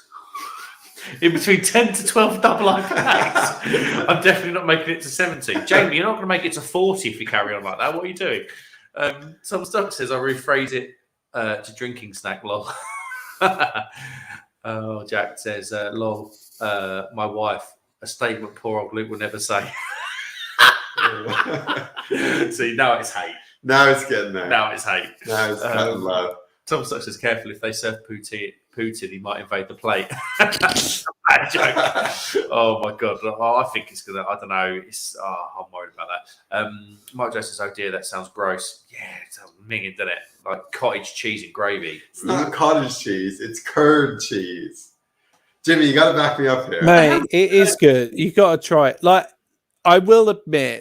So I've had poutine a few times, and if it's like you can get kind of cheaper versions where they try and do it cheaply in Britain, and it's not as good because the cheese is awful. But if you get a properly done one, there's some stalls in London, like down in East London, you can find them that kind of. So one of the worst places I had it was the Maple Leaf in Covent Garden, which is like a fake Canadian pub, and it's awful. But like Dylan says, if you go to like a proper street food place in East London, I had a really good one in Ipswich. Weirdly, Ipswich used to have a cafe on the marina called Cult Cafe that did a really good poutine, and it's lovely. Then curd cheese, is that like raclette? It's curd without the E. Oh, I put cured cheese. 2 totally different things. So this is it. It's like that. Look, I'll tell you what that looks like. That looks like Frigida's chicken snack. That looks absolutely rancid. But you'll show your poutine, and then you'll change your mind. I don't know if I will, mate. I think the only way you can make that worse is stick a load of brown stuff on it. It look like. But honestly, it's good, man. It is a classic. It's like, but you got to think as well, mate. If you're in Canada and it's freezing cold, and you go into a bar, and you have a pint and that. If I was slaughtered, that'd be amazing. Do you like chips? Yes. Do you like cheese? Not that cheesy. No, just say, do you like cheese? It looks like someone's burst, like in Kevin and Perry, where the girls burst their spots before they go out on a night out in Ibiza. Mate, don't. That scene is grim, man. And Kevin and Perry is grim. Put it all together, you're going to love it. Oh, God, it sounds absolutely rancid. Right, there's going to be a lot of Canadian-related questions now. You're going to be busy now, Jim. Luke John Frost is too busy making money, Jack. I haven't got time for a wife. Who would probably leave me and take half a dosh. They're probably about it, mate. She has half a brain. Luke, you're going to have to fire back. This is going to be quite good. I'm going to get some popcorn for this, I think. Travis says, I reckon I'm going to smash my face with this wrench soon. The flies are just out of control. Trav, send us a picture on Instagram and I'll show it to the stream. Jamie says, I always get Vladimir Poutine when I go to Quebec. I could be in Montreal in 4 hours. There you go. He didn't say Vladimir Putin. He said Poutine. Tom Stock says you've had Putin a few times, up? Oh, God. Cheese curds in poutine, yes. It just sounds rank. Like little, I don't know, it's weird. Luke says, I had a 5-year relationship, drove off with a chauffeur, Jack. It's a bit like when George Russell went up to Lando Norris in Formula One chat, and George Russell went, "Lando, is that sweat?" He went, "No, it's champagne." He'd been on the podium. It's kind of little flex. Whip 8 says Costco in Canada is a very enjoyable 1,000% Sodium, what's the salt, protein. 1,000%? I don't know. What does that mean? Cheese curd is sort of like cheese string texture. That is just the most North American thing I've ever read in my life. Tom Stock says, if I wasn't running my phone case accessory tech product business, I'd create an online e-commerce craft ale store. Oh, Tom, do it. I advise you. Tom says, Luke Frost, what are your profit? Oh God. That might be a hard question for him to answer. Mark Jones is stout cacao by Triple Point Brewing. Triple Point. I don't know if I've had any of this stuff. Made with bullion chocolate, 5.8%. I'm googling them now. Triple Point. Triple Point. It's from Sheffield. Yeah, I do the pale first, mate, and then get on the stat. Tom's laughing, and Luke says enough to pay the staff. Tom. And that's it. Right, Hey, their stuff looks good. That Triple Point. I think so. They're a bar brewery by the looks of things. I'll leave you to it to your profit margins. And, Christ. Yeah. Look, Juno's found a seat down the other end of the table. Oh, Juno the cat. Right. He's actually one for ball. Right then, here we go. Jim, I'll tell you what. Can you get the comments as they come in? The blue one that's highlighted is where we're at, but I don't know how I go down. How do I go down? Can I a not little go bar down? on the right hand side. Yeah, I can answer, but I can't make it appear on your screen. Oh, you can't. But I'll right. take this one off, and then you just read them out, and then I'm just come back from a wee. Okay. Well, you wee in 20 seconds anyway, so this would be fine. So, Tom's asking more questions about Luke's business. I think that's dodgy territory in it. I'm not sure we can talk about that here. We'll have competing people in the chat. But Luke is saying, to be fair, with craft ale, you're not getting much at the moment. Supermarkets are hanging bottle shops out to dry. I feel like there's a small fledgling group of us, probably most of us in the chat, and Mark and everyone who's coming back, who would do our best to support bottle shops forever. But as much as you try and spend some money in bottle shops, there's always the masses going into the supermarket, so you're never going to sway.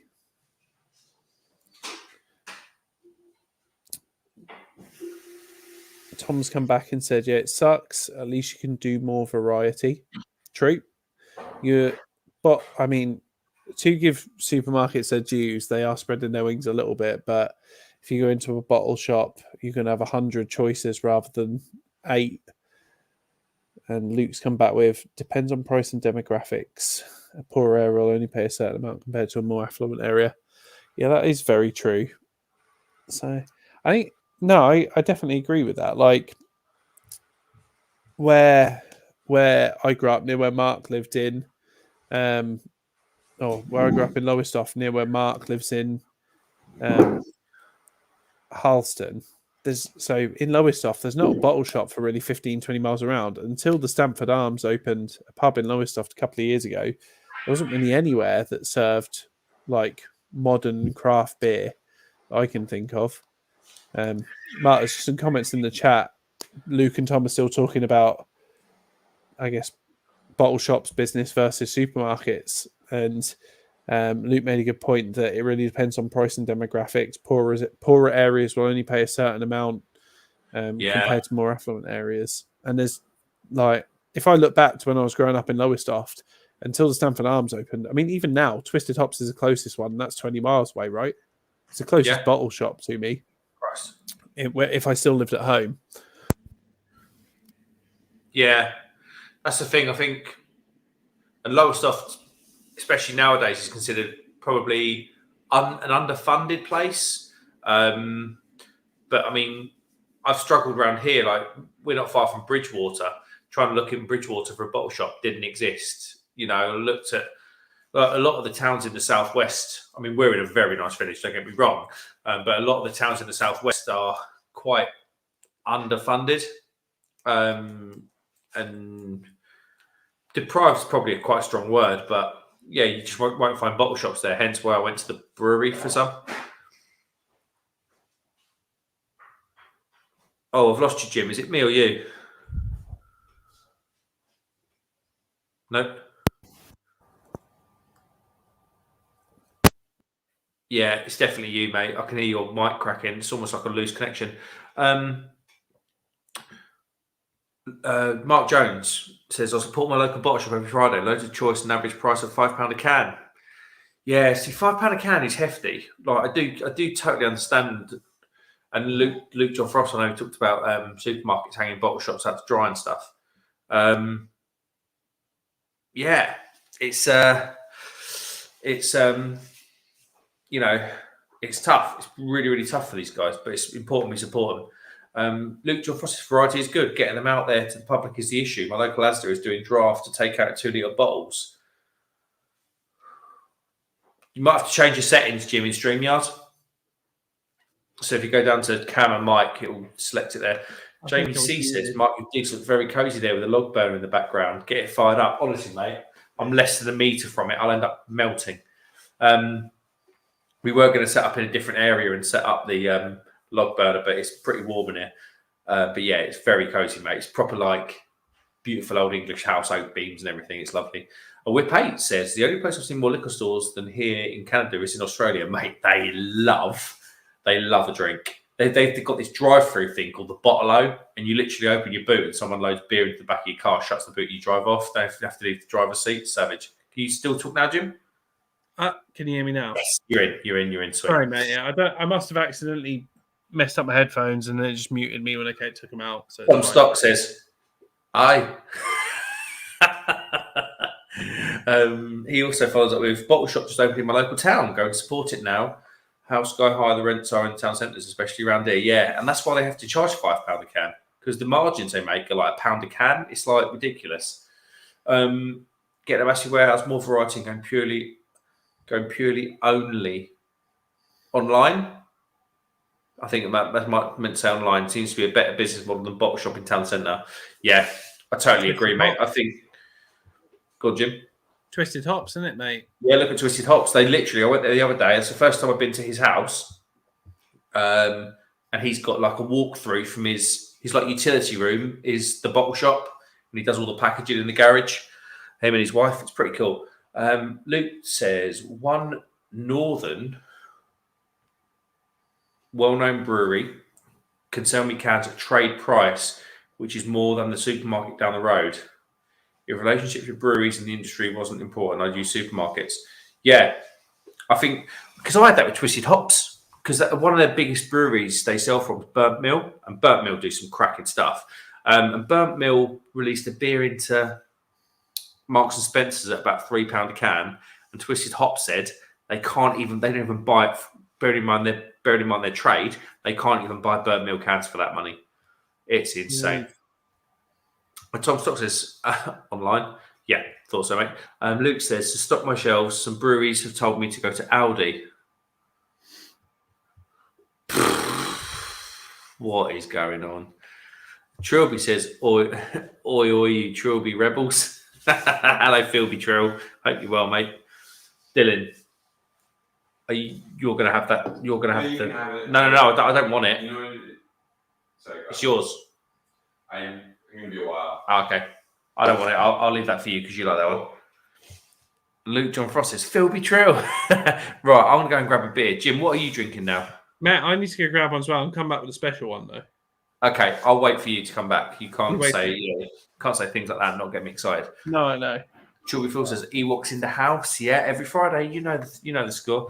Tom Stock says, I think it's to do with What a host, by the way. What a host. Thank you, Dylan. I think it's to do with the quantity. The more you buy. Yeah, it's scale, economy by scale, isn't it?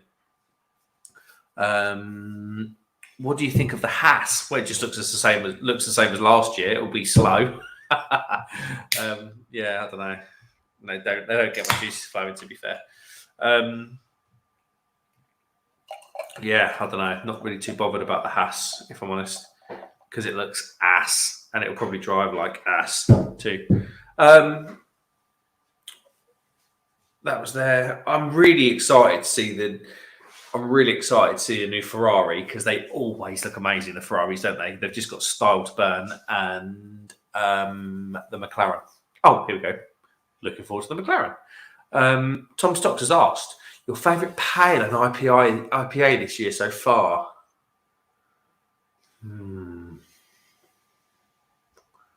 Favourite pale. I had a Verdant pale that had a big white label, and it was called something like "This Vinyl Doesn't Play" or something. It's on Twisted Hops' website right now. Favourite IPA? Oh, it's not been long. Favourite IPA? Can double IPAs count? Because I double IPA from Disrupted Brewing that are in Camberley. Really, quite a small brewery. They're like Disrupted and Ascot Brewery are the same people. But yeah, Disrupted's double IPA was insane.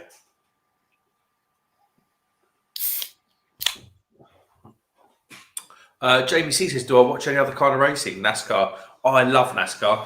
I went to see a NASCAR.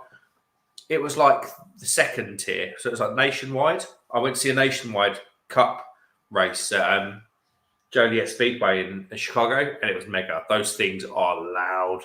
But yeah, I watch all sorts of racing, mate. I even watch like esports racing. I just find it all exciting. Travis says, just sent through the Valve train photo. Hold on, guys. Travis just sent me a photo.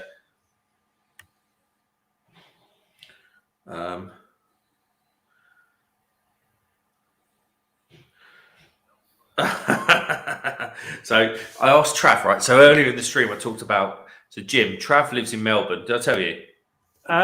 You didn't tell me where he lived. But I got he was in Australia from an earlier comment. Trav lives in Melbourne. Yeah. And he put all the civil engineering pipework into the estate where I was going to where we were where I was going to live, where we were looking to buy a plot. Yeah. So this is the back. So imagine a back garage door. This is the back of Travis's garage door, and this is all cans of Melbourne bitter. Jesus. That's mad. There's a. Does it flip? Can you flip? Doesn't flip. But that is his garage door. It's like a wall of it. A wall of Melbourne bitter. And he says, valve train replacement, 300mm pipes. This is what Trav does for a living. So it's like you said, it's civil engineering, like yeah, proper work, proper work. Reminds me of like Sim City, like building a city from scratch, right? Yeah. But yeah, what a bloke. Tom Stocks says, what are you drinking at the moment? I am drinking. So I'm currently down in Somerset on a little weekend holiday with my family, seeing another family group of friends of ours. And I looked at bottle shops, couldn't find one locally. So I looked at breweries, and this nano brewery came up. It's called Tapstone. And this is a can of their Hopwire Big Hop Pale. This can, if you go and collect it from their brewery in Chard in Somerset, £2.40, 440 can. Very nice pale ale. I also had this one. If you buy it from them, I think it's £3 a can delivered to your house. Jeez, yeah, it's good value. It's insane, like insane. That's you're drinking bottle shop quality beer for Tesco prices. I'm on this. You might like a bit of this, Drury. Can you read that? Oh, it's Northern Monks Patron project again. So it's their old flax store, one of their old flax store projects. They do a couple of beers every couple of months inspired by a country. So Dylan will be happy. They've just done Canada at Christmas. but this is a Scottish one. It's a Scotch heather. ale. So I had a Scotch ale from them, which was barrel aged in Scotch casks. That was so good, like the other week. But this is a heather honey stout. So it's like a lot of the I guess a lot of the sugars for fermentation come from honey. So it's pretty. It's got a really. The heather gives it a really weird kind of vibe. Is it earthy or is it floral? So it's very sweet, and it has a kind of aromatic floral element, but not a lot. But it's very sweet, which Right, is so good. Luke John Frost, that owns the Drunken Duckling Drinks Emporium, MBR 15% off. As of tomorrow, though, because he doesn't want to go out and get his laptop open. Says Lords Silver Spur for ale. Yeah, I've not had a Silver Spur yet. I thought I was going to get one in my press pack, but I didn't. Press pack. Yeah, you get, if you've got a YouTube channel, you can just you can buy a press pack. And then Startex from Bayonet Brewing for IPA. Not had anything from Bayonet Brewing. Mark Jones is back up in Norwich in a couple of weeks, delivering. Stop usually at the Premier Inn at the showground or the airport. Have to meet up, mate. Message me on Instagram if I'm about. I'll definitely have a beer. 100%. Just marks.beer.reviews, not the other one. The other one's been hacked. Tom Stock says, how long should you chill a sour for in the fridge? See, I always get my beers out of the fridge. I always give them a couple of hours to get to some sort of good temperature, because otherwise you just lose so much flavour for it being chilled, even a sour. Claire says, I don't know how I found this channel a few weeks ago. I'm such a basic bitch drinking Budweiser. Claire, who cares? If you enjoy Budweiser, fair play. It's horses for courses. But yeah, you're a basic bitch. I'm joking, Claire. I'm joking. You enjoy your Budweiser, Claire. Luke John Foster's Aussie Supercar Series is very good. Yeah, that's like touring cars on steroids. These cars have got like 600 horsepower. They're insane. Travis says, I actually live in Nearham South, 130k southeast of Melbourne. There's 729 Melbourne cans on that wall. Did someone go to the effort of counting every can? I think Travis done that, yeah. That's mad. 729. Travis, put in the chat what it's like in Melbourne at the minute, because I know it's been a pretty torrid year or two down there with restrictions and stuff. I think the rumours are that Trav's drunk all 729 since January the 1st. Tom Stock says, you seen the Mogster in Somerset? Oh, is that the old the black cat that runs around here? Is that what you're saying? Oh, looks nice. I don't think it's the black cat. Luke John Frost says, I'm a huge fan of my local Porsche racing team, Redline.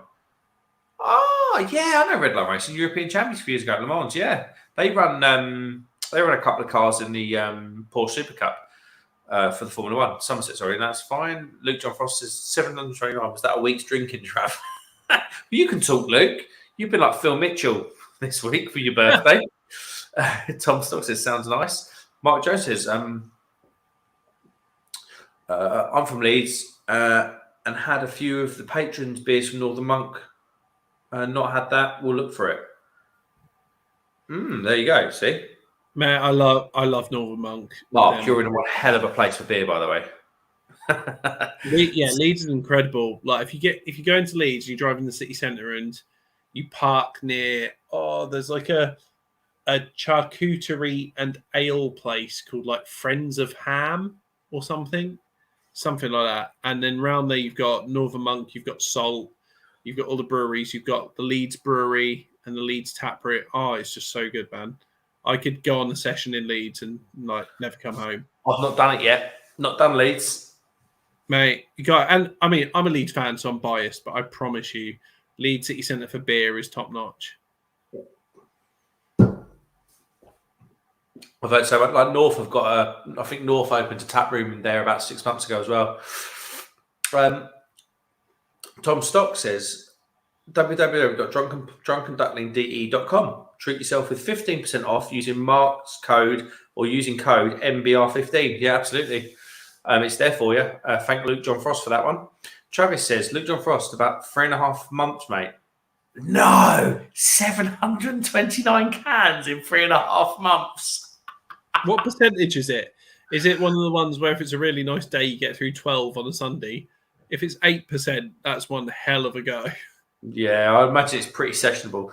Luke John Frost is 2.5 hours for the sour, too cold and it ruins the flavour. Yeah, absolutely. Jamie C asks, Claire, where are you? Claire can't reply because she's gone. It's not night. Just followed your Instagram. I saw it pop up, Claire. So thank you. Winter beer reviews. Night, everyone. Night, Thomas, mate. Take care. Good old boys, Thomas. He's an Irish beer reviewer. He does like a lot of the supermarket stuff, and you just don't get it here. Luke John Frost says, "Good going, that Trav. Jimmy wants to see the sun." Mate, Trav's been saying it's been like 35 degrees and humid in Melbourne this week. Absolutely insane. Luke John Frost says, "Good night, Thomas." Absolutely. Tom Stocks says, Jason Reese Mogg. Oh, the Mogster. Oh, yeah, he is. Yeah, he is. He's just, I mean, I'm not going to get into politics, but he's just slimy, isn't he? Skeletor, mate. Like, feels like a villain from an 80s film. He feels like, I feel like he was a politician in the 1920s and he's just like time traveled. Travis Wilson, it's lovely 22 degrees, slight breeze and crystal blue skies. Trav, can you send a selfie? Can you send a selfie of you in the Hull? Because I believe you're working with the Hull. Tom Stock says, do you believe in ghosts? Mate, actually, I believe I've seen a ghost. So I used to live in a little village called Headcorn. And Headcorn was about 5 miles away from the most haunted village in the UK, Pluckley. So Pluckley's got like the Screaming Woods. It's got the Black Horse pub? God knows, it's been like 5 years. But Black Horse pub where like you'll be sitting having a beer and like someone will sit next to you and stuff. And we were driving. I mean, I just started secondary school. So I would have been, how old's that, Jim? 12, 13? 12 in the UK, yeah. 12. So I used to go to a school called Homewood School in Tenterden, and then we had this massive library called the Open Learning Centre. And we were driving through Pluckley Woods back from a village called Great Chart, which had a classic, brilliant Mexican restaurant. And we're driving through Deering Woods or the Screaming Woods, and we saw this guy. It sounds so typical, but we saw this guy dressed in black hat, black long coat, black trousers, black boots. My dad stopped the car, reversed it back, and there was no one there. And that kind of like lit something in my brain. So I went and, I don't know what you call it, leased out or rented out a book from the library. And they talked about a highwayman that's seen walking up and down the woods. And apparently he hid in a rotten tree stump and the police set up a trap and shot him through the tree stump. And there's a corner, which is on like a little triangle of grass, apparently where the tree was. And it's called Dead Man's Corner for that reason. So yeah, Tom Stocks, I do believe in ghosts. I think you just saw a dogger. Yeah, mate, there is a big dogging spot as well. Yeah. Just saw a dogger in there. I haven't done that bit already, have I? No. Claire says, Jamie, I'm from Dublin. Nice one. I've never been to Dublin, and I probably should go. That's on it. Surely got to be on every beer drinker's bucket list, right? Yeah, but for what though? Guinness. I mean, come on. So people go to Guinness and they go to the Guinness factory and they have a stout and it's like, oh yeah.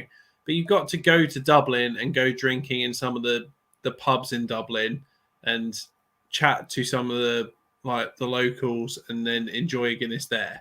Like, I don't think you go to Dublin to have a Guinness at the brewery. You probably would. Was it St James's or St Peter's? I can't remember. James's Gate. Yeah, St James Gate. You probably would have one there, but that's not why I would ever go to Dublin. It's to drink around the city. Open Gate Brewery at St James's. Someone correct me. Mark Jones says, I'm into British touring cars. I used to go to Croft and Alton Park. Isn't Croft the fast? Is it Croft or Alton Park? One of those two is the fastest circuit, average speed in the UK for the circuit. Jamie's sending Claire some free-leaf clover. Luke John Ross says, Croft is my local. Try to get to as many events as I can in the years when I can.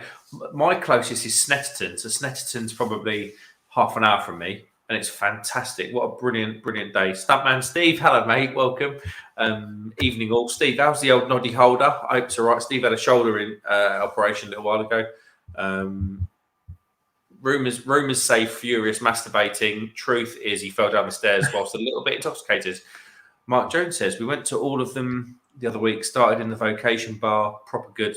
Has about 4 to 5 street food places in it. Jim, That's Leeds, isn't it? Yeah.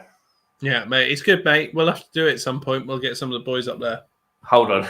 Travis says Melbourne bitters 4.6%. 10 to 15 is no problem. Travis is a braver man than I am. And that's how you can do over 900 cans in 2.5 months. Jamie says, I'm biased too. Burslem, Stoke-on-Trent, best place for a piss up. And then Vale Park within walking distance. Yeah. Is that... Oh, yeah, because that must be like Port Vale. Like, similar thing, Jamie? I think Port Vale's near Stoke. Famously supported by Robbie Williams. Random fact of the night. Luke John Frost says, went to Brew York. Wasn't as good as I hoped and really expensive. Talking of 6% for £6 for a third. Mind you, it depends what beer. I have to say, Brew York beers, I'm not that bothered about them. I am not bothered about them. So I do like some of their stuff. Like, I think they do some good stouts and things, but like the market is so varied now. They feel a bit middle of the road to me. A lot of the Brew York stuff. Like back, like 3 or 4 years ago when I was I was drinking craft beer, but not like buying directly from breweries and stuff like that. And then all of a sudden, everything crops up and there's loads of breweries come out. Brew York were one of the early ones for me, a bit like Northern Monk and stuff. But Northern Monk have still produced some absolute unreal stuff. They do. A lot of their specials are incredible, but like Brew York, like they do some good beers, and I'd never moan about if I went to a pub and they had Brew York on. I'd never moan about having a pint of it, No. And a couple. So I bought their 5-year anniversary set, which was like 5 stouts and 11%, 12%, 13%. Yeah, saw that. And all collabs, and they collabed with like Emperors and did some amazing beers. But like, talking of Emperors, have you seen that ampersand of a rebrewing Mockalorian with Emperors? I did, mate. I saw that on Instagram. Yeah. But yeah, I don't know. Brew York is just a bit of a funny one, aren't they? Jack says a slimy politician. Ha, no way, not having that. Hey, Luke. I think he's technically a councillor, but he'll give it a year and he'll be, slinging out some work parties for stuff. Stuntman says, Luke John Frost, how are you, sir? Tom Stocks, I agree with this. Luke John Frost, oatmeal brownie stout, not impressed. No. The Hops and Dots oatmeal brownie stout from Luke's place was weird. It was, I don't know, it was almost weirdly floral. I didn't get it. Like the lactose was missing, but I know that's the point of the beer. But yeah, Steve says I've been told off for drinking too much because I'm piss lol. Well, dangers of the job, Steve. Luke John Frost says it's terrible. Worst stout I've had. Yeah, it's not impressive. Luke John Frost says, very well, Steve. Borough once, that was made the week. Just enjoy rugby now. Yeah, absolutely. Tom Stock says, oatmeal and stout. Yeah. Luke John Frost says, I have to say Hops and Dots are a little hit and miss, but yeah, I find smaller breweries to be the same. Yeah, consistency is key. I think the mark of a good brewery is consistently brewing top-level beer to the same standard as they desired. That's the big thing with brewing, isn't it? Right? Like, so every beer you brew is different. The difference between them and Carlsberg is Carlsberg brew on such a vast scale, and they use computers and everyone to automate everything that they can make sure every beer tastes almost identical, and you never know the difference because they've brewed 10,000 liters at once. But if you're brewing on a smaller scale and you don't control everything adequately, there'll be subtle differences between it. And so I guess as a small brewery like Hops and Dots, you're striving for consistency. It's probably what you want when you're brewing the same beer. You've only got to look at like Ampersand, for instance, Jim, one of their most drunk beers on the wing, which was a session IPA, is now a pale. And it's like, if you're changing the goalposts every time, of course you're going to hit a level of like, Yeah, because they're not brewing. So, like you say, because they couldn't get the consistency they wanted, they've changed the beer. Then, haven't they? Could be. I think it's hop differently and stuff. But it's funny. It's funny when the recipe. I can understand it if they've gone. Well, we brewed a session IPA before, but we want to brew a pale ale now. It's so different. They could have called it something else. Yeah. Mark Jones says, no, mate, I think Thruxton is the fastest. Fair play. Thruxton down this way, Andover way, near Philby Trill. Luke John Frost is 31st of March, Steve. I think Luke's going to go on Steve's channel. Stuntman. Now called Stuntman Steve. He's now called Stuntman Steve because he threw himself down the stairs when he was a little bit drunk and then broke his shoulder. Disco, hello, mate. How's the YouTube transition going? Rasco and Disco used to be primarily on Instagram. They've finally come over to YouTube. Hello, mate. Sean James, hello, mate. First comment tonight that I can remember. Sorry if I'm being rude. There's a pub in Dublin called The Morgue, a lively bar, I heard. Yeah, it's probably dead in there, mate. Luke John Frost says, I haven't tasted it yet, Tom. I know I have a stockpile of them, but I kind of... Oh, gosh, it's gone now. But kind of off the stouts at the moment a lot this year, just way too sweet. Yeah, Luke, try the hops and dots one, mate. Stuntman says, I love you, mate. Yeah, you're right. I was heading, falling down the stairs. Oh, God. Luke says, I up Disco. Disco says, I up Luke. Tom Stock says, Luke, curious to see if you're of the same opinion. Isn't great. Yeah, it'd be interesting for Luke to taste it and give us his opinion. The pale I had last was lovely. What was that, Tom? I didn't get a pale from Luke. Luke says, Jack Howard. Not sure what you mean by slimy. Be right back. Got some brown envelopes to count. Travis says, did that selfie send? What with you in the hole? Let me have a look. I've got an Instagram notification. It has sent. Look at him.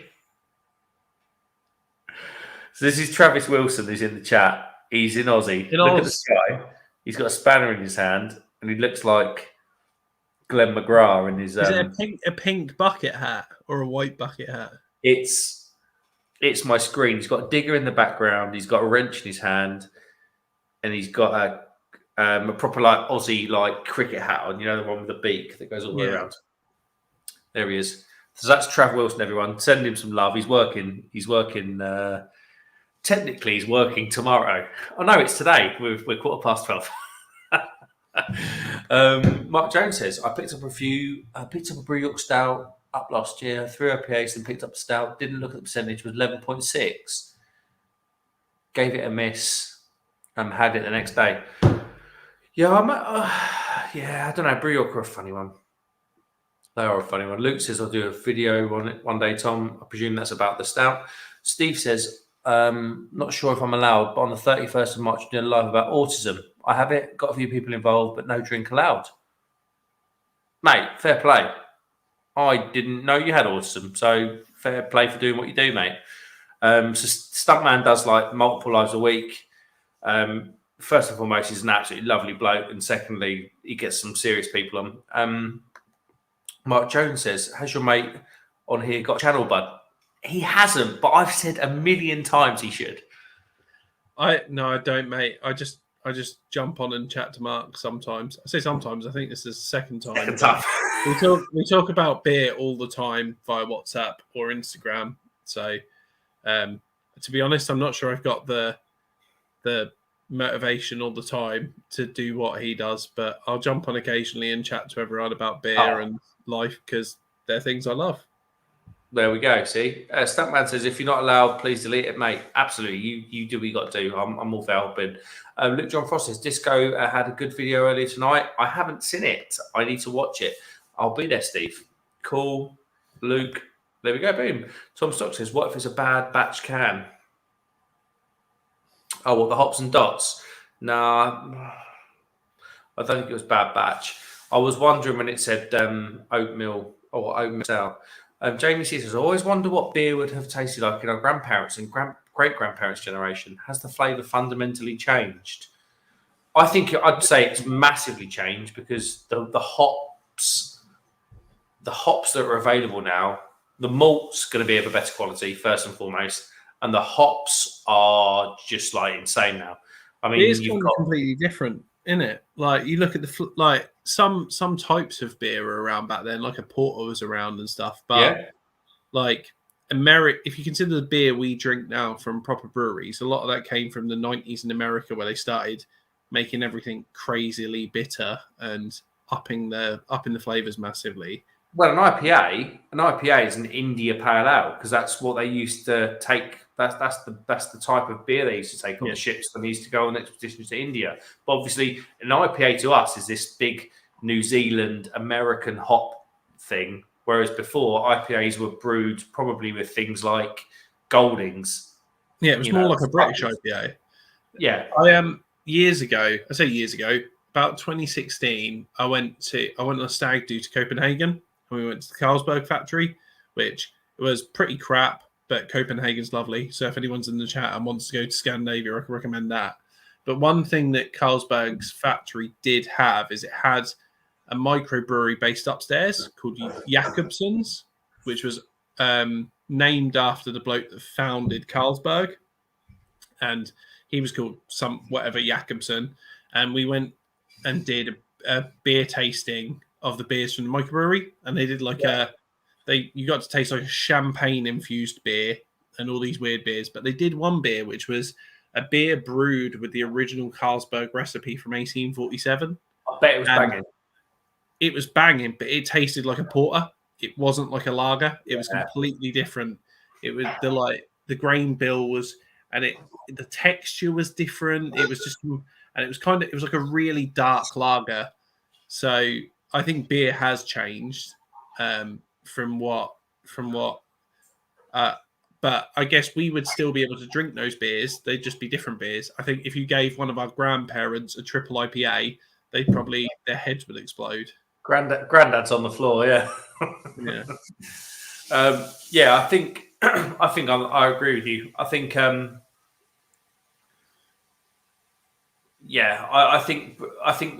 I think beer's changed in 10 years. I think, things like Quebec yeast wasn't even heard of in Great Britain 10 years ago, unless you're like uber beer brewery nerd. Now all of a sudden, like Quebec yeast is a big thing, and huge American, New Zealand hops are a big thing, and they've only become popular. Are you off? It's okay, mate. Dylan's off, everybody. They've only become popular because countries like Slovenia, for instance, and Czech are growing New Zealand and American hops. You know, like a lot of the stuff does come from New Zealand and America, obviously, but it's pricey. It's expensive to do that. So, yeah, it'd be interesting to see what happens with beer in another 5 years. I think Britain, obviously England and Britain in general, is a huge grape grower now. So, like, you've now got the French champagne houses renting vines off of British vineyards. So your French champagne from your French champagne house now contains British grapes, for instance. And I think you're going to see the hops probably move the same way, because I think it has to for affordability and demand, obviously.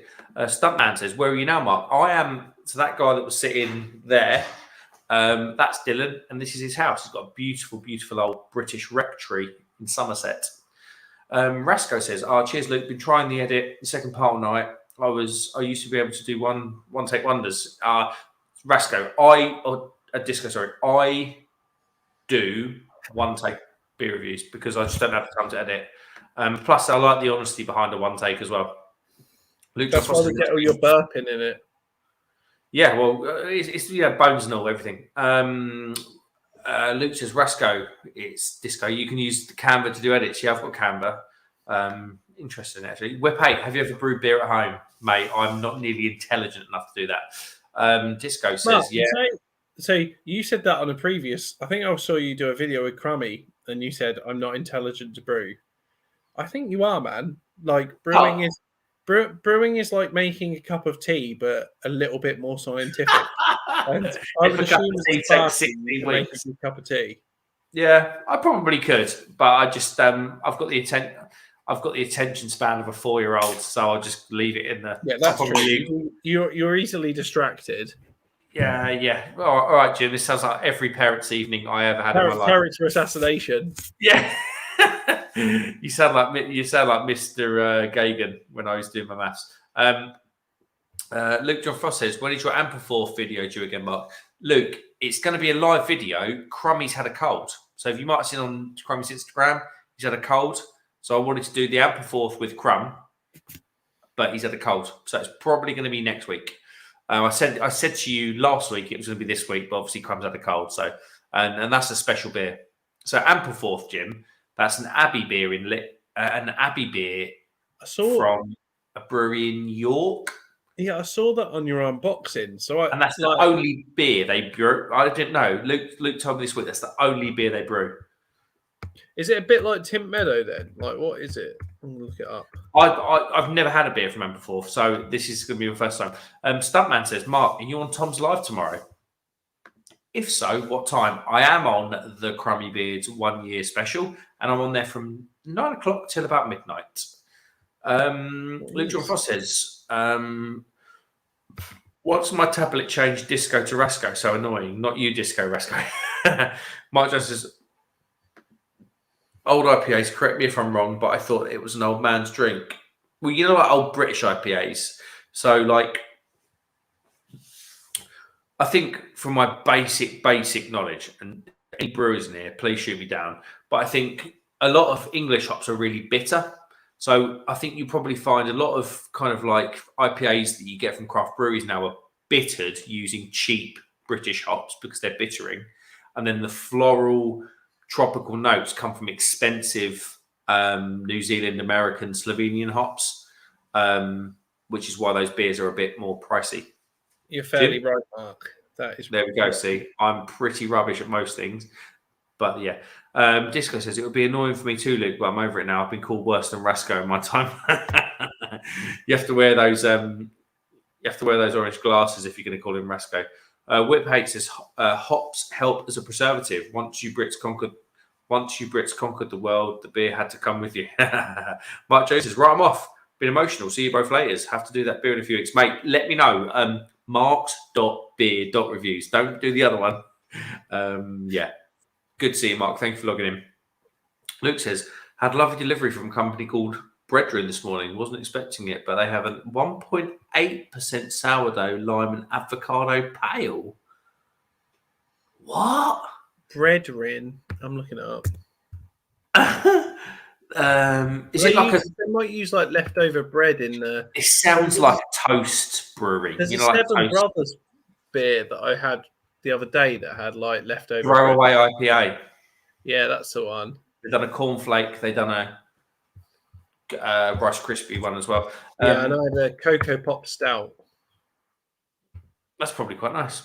Yeah, Brethren Brunch IPA, sourdough, avocado. But I can't find it anywhere. Oh, there we go. Maybe it's. Tom says, "How's Crummy doing?" I think he's doing all right, mate. He's doing better now. He was really worried that he was really worried actually at one point that his year anniversary stream was going to have to sort of take a back seat, but he's doing a lot better now. Tom Stock says, "Luke John Frost, damn Luke, you'd need like 30 cans to get pissed." Around the rest. Tom Stock says, "This is the first craft ale I'm not going to be able to finish. Hops and dots like my brownie stout. Avoid this." Yeah. I do agree. Might be trouble with that, Tom. Plenty of chambers to fill before it reaches the brain. Jamie C says, "Going back to the topic of excessive calorific intake, I'm currently munching on a bag of Twix popcorn." Oh, that sounds absolutely mega. What did you have for dinner during that? Because I had a takeaway. Are you a takeaway fan? Oh, mate, look at the size of my gut. Of course I'm a takeaway fan. Yeah, I didn't know beer. Yeah, straight up beer. We had a late brecco, and then we had a late lunch, and I had a massive pizza at a place called The Marine in what was it called? Where did I go today? Something Mouth? Sawmouth? Salmouth Cove or whatever it's called. Salmouth. Yeah, where's that? Is it Salmouth? It's Dorset way, isn't it? Like there is Falmouth down there. Yeah. Is it Falmouth? Oh, is it Falmouth? Sidmouth. Sidmouth. Okay. I went to Sidmouth. Went to a little restaurant called The Marine, and it was absolutely banging. It was Oh, you went Luke down. Frost's. Let me guess. Is it pizza? Yeah, it was. I had a pizza. Oh, I know where you are. Yeah, you're not a million miles away from like Charmouth and Lyme Regis. Then. No, really close. It was pizza, and I had a pizza called the Cowboy. It had pulled ham hock, pepperoni, and chicken. Mate, that sounds delicious. Luke John Frost is vegan. It says it on the bottle. Yeah, I think probably that hops and dots would probably be lost on people that aren't vegan.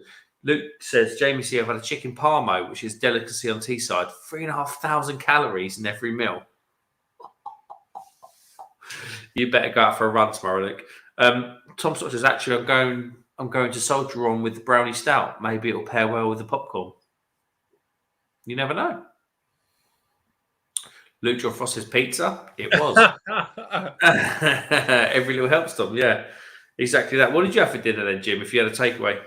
Mate, we had a Thai. There's a Thai restaurant here, and mate, it was banging. It was really good. What did you have? Spring rolls, like tempura style prawns or breaded prawns, and then obviously prawn crackers. We had pad thai. It was spot on. It's good. I do love a Thai. I had, for the first time about 7 years ago, Thai duck red curry. Okay. And that was absolutely insane. Where was that from? We had it in a little village called West Malling down in Kent. Okay. Yeah, bloody good. Really, really nice. Whip 8 says, between Mark, John, Paul and Tom, my beer consumption has become substantial. Mate, I can blame you guys for being in the chat and soldiering us on. Luke says, fat men don't run. Yeah, tell me about that. I'm going skiing in a couple of weeks and I'm dreading it. Well, I'm not dreading it. I'm excited. But, oh, God, I'm just going to be a fat mess at the bar. Where are you going, mate? Where are you going skiing? The most glamorous of places on the planet. Bulgaria. We're going to Borovets. There's 30 of us going to Borovets. Oh, mate, that'd be awesome. Yeah, it'd be banging. I'm really looking forward to it. Really looking forward to it. Luke Johns Frost says about the beer consumption. He says, whip 8, I'll take that as a thank you. Yeah, it kind of is what it is. Tom says, did I finish the stout? I did. I did finish the stout. Tom Frost says, you made any spice and easy curries? I've got the Reaper. I have. Well, not any curries. I've done the spice and easy burgers, the bolognese, and the sausage casserole. So spice and easy got a YouTube channel. They do these sort of spice packs. So you know when you get a spice pack from wherever it's from, I don't know. And then they say loads of them in there. They do, yeah. Yeah, it's really cool. It's like a husband and wife team, just like lovely people. Luke John Frost says, no, he never. I did. Just about. Stuntman says, "Oh, I've been asked to eat dog food for quids. I should do it." I did. So Steve done a 24-hour live for a cancer charity. I believe it was Macmillan. Steve, get in the chat. I think it was Macmillan. And I paid him 25 quid to eat a tin of dog food, and he happened to have some Aberdeen Angus steak dog food, and he ate it like it was gourmet food out of bloody. Honestly, it wasn't even bothered. Didn't even heat it up. Sharky says, Mark, you need to get up in a couple of hours to start Crummy's live. No, I'm on at 9, mate. I'm on at 9. I'm on at 9 in about, however many hours time, 20 hours time. Jamie C says, love Thai food. I usually get the tom yum noodle soup, although I've fallen out with my local takeout as the owner has just been charged with human trafficking. Jesus. God. Yeah. Yeah, that's bad. Skiing is easy, pal. Just remember to break You turn the ankles outwards. I'm luckily I'm quite an accomplished skier, so I think my skill will get me through. Although when my stamina lets me down, Tom says, "Yeah, thus Yorkshire popcorn and drunken duckling is banging." I had the Yorkshire crisps. They were like oyster, lemon, oyster Chili, salt, isn't it? lemon, chili, oyster, chili, and lemon. They were lovely. Thanks, Jim. Mate, I've watched too many of your videos. Oh no, I like it. It's good. Luke says, "Go for Steve. A brewery in Newcastle called One More Than Two Brew. I've got dog biscuits on sale." So they'll do that. So that's quite common, I think, because a lot of small breweries, they'll have leftover spent grain, and spent grain's really good for dogs and livestock. So you can turn it into dog biscuits really easily. You just basically bake the spent grain you've got left, and you've got dog biscuits. Steve's favourite bit of the night. Well, after we ate that Aberdeen Angus thing, Luke John Frost says Yorkshire crisps now to make good popcorn and crisps. Yeah, those oyster things were insane. Steve says, someone says, if I can get some, I'll eat it tomorrow. You'll be cocking your leg up the bed, Steve. Your missus will wonder what's going on. Put it on the carpet and that. Steve's laughing. Sharky says, I make spent grain dog treats. Sharky's a brewer, obviously. Jim, would you ever get involved with home brewing? Yeah, man. That's the plan. I mean, I'm looking for a house at the minute, and literally every time we view a house, I'm like, it hasn't got anywhere for me to brew to Georgia. So, yes, that is the plan. I've done, I would say, hundreds of hours. Like, I've done home brewing courses and watched home brewing, but I know I could brew in a one bed flat if I really wanted to, but I feel like I wouldn't have any kneecaps left if I spilt wort all over the floor. So, I'm avoiding brewing until I get a house, but I really want to do some brewing when we get out of there. Actually, there's an amazing book by John Palmer, which is like the home brewing Bible, and I'm reading it. I thought you were going to say brew beers you always used to say you wanted a brew. I'd love to brew. I wanted to buy a grain father thing and just lob it all in. It just does it all for you. Very you, all the gear, no idea. Mate, fake it so you make it.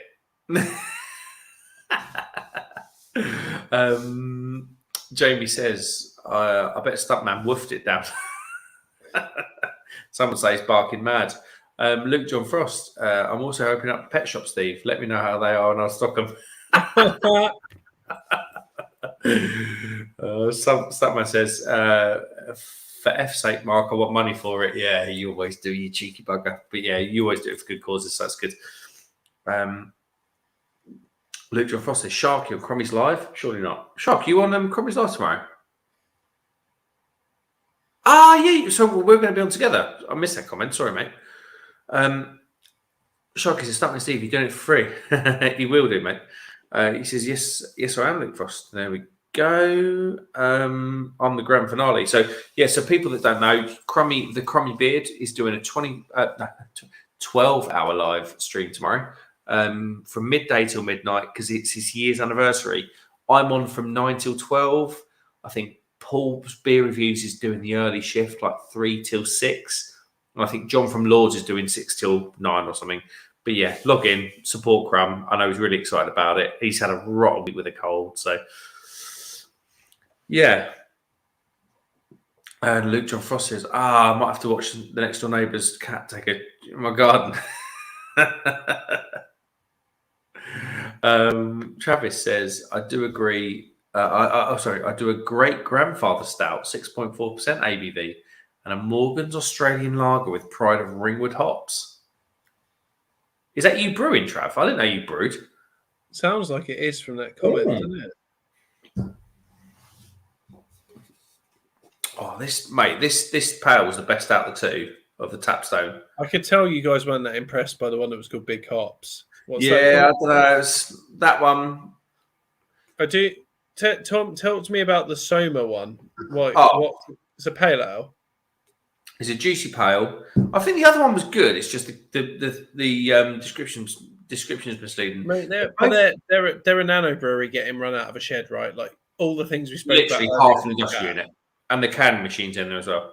Yeah, all the stuff they spoke about earlier in the chat, like consistency and things, they're all things they'll lack there. It's why he said to you, our second Don't review brewer, the sea monster. yeah, is better than the other one. You know,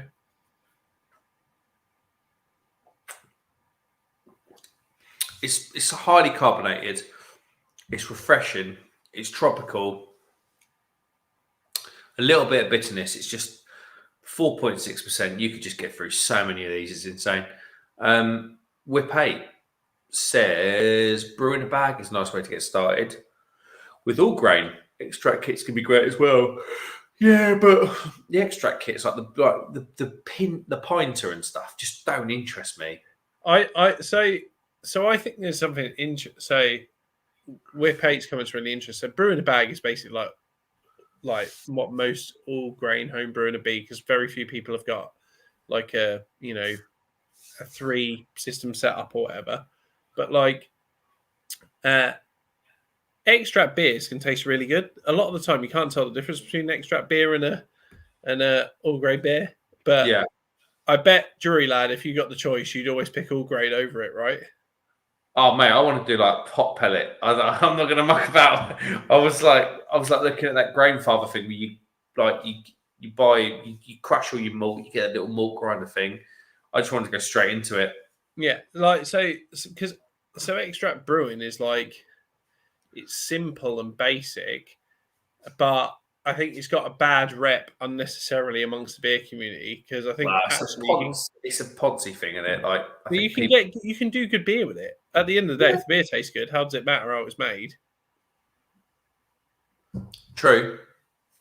I just want to like fresh hop stuff.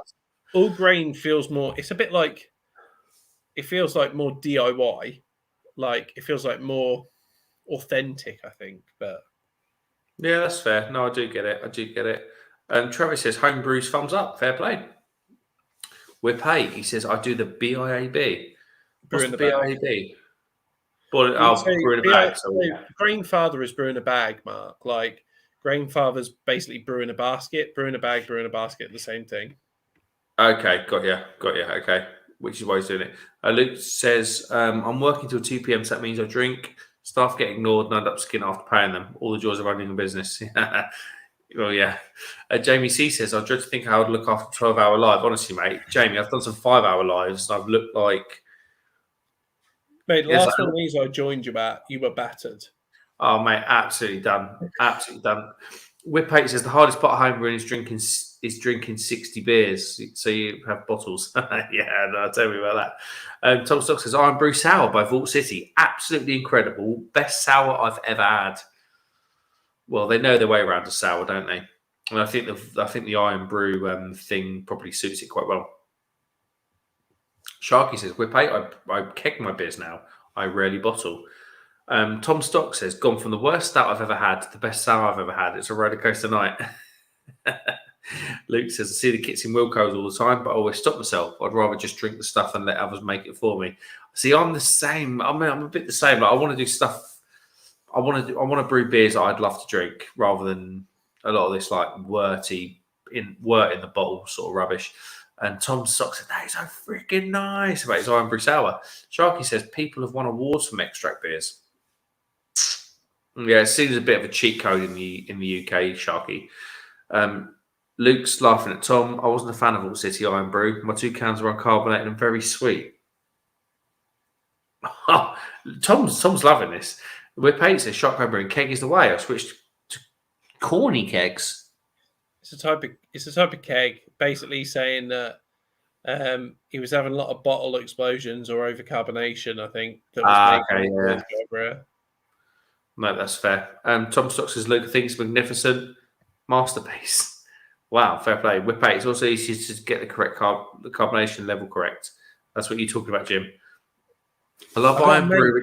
I've got a mate who started home brewing the other week from my football team, and he was brewing it. His first beer was just a British IPA, and he overcarbonated it. Which, I mean, you don't want to carbonate a British IPA that heavily anyway. So I don't know what he was doing, but he overcarbonated it in the bottles, and he was keeping them for room temperature for a couple of weeks under his desk, and they exploded, or about half the bottles exploded and smashed the hell out of his desk. So he called the beer explosion under the desk, which I thought was quite apt. But interesting.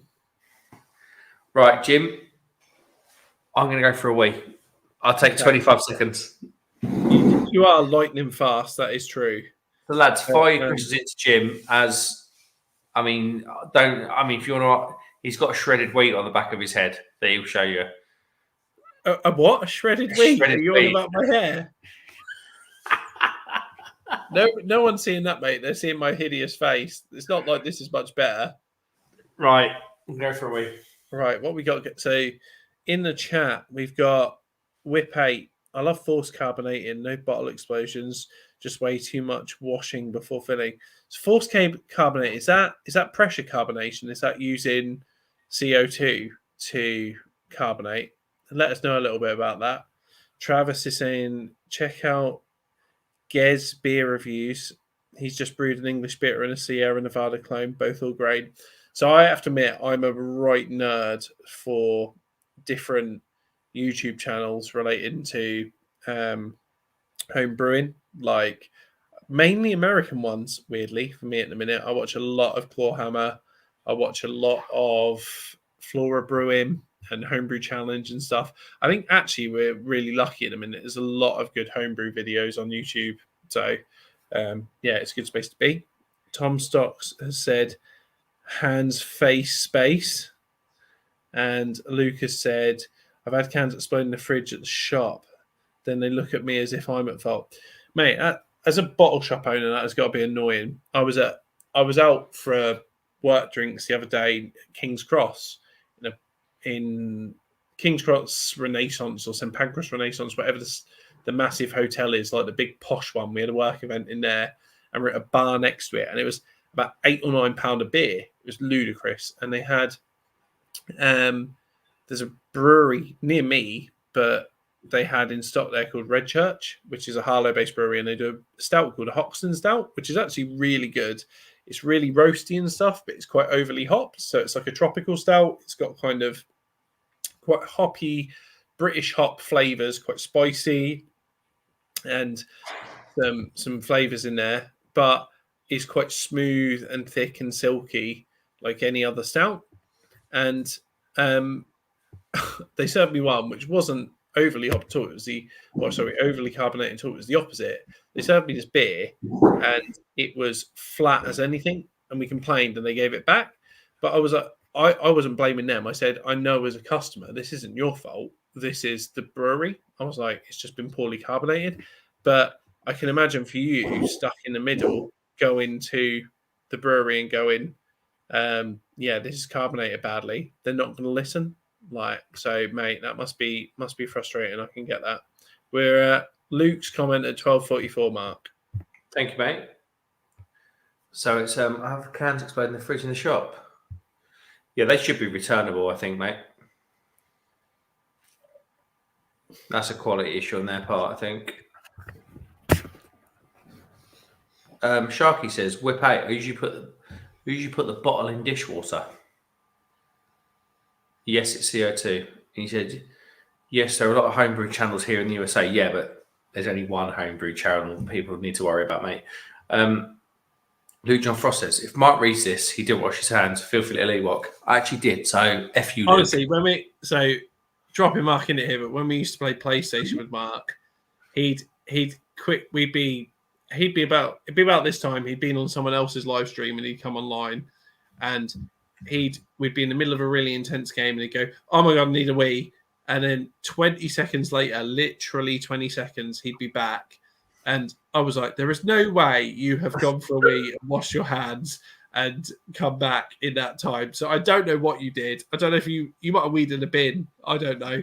But no, I was lucky. But I used to take the remote with me. It was like a wireless remote on the PlayStation. They used to hear me doing my business. Tom says, don't have the patience to brew home beer. Yeah, I'm a bit like that, man. I'm just a bit like an excited kid.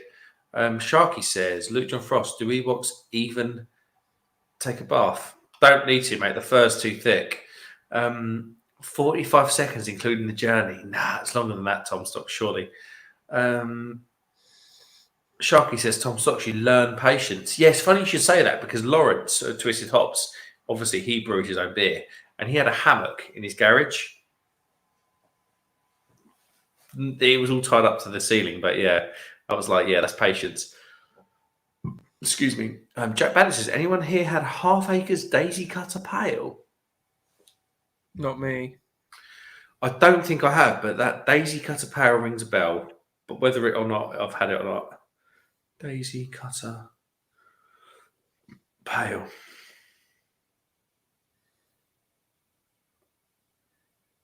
No, I haven't. No, I haven't.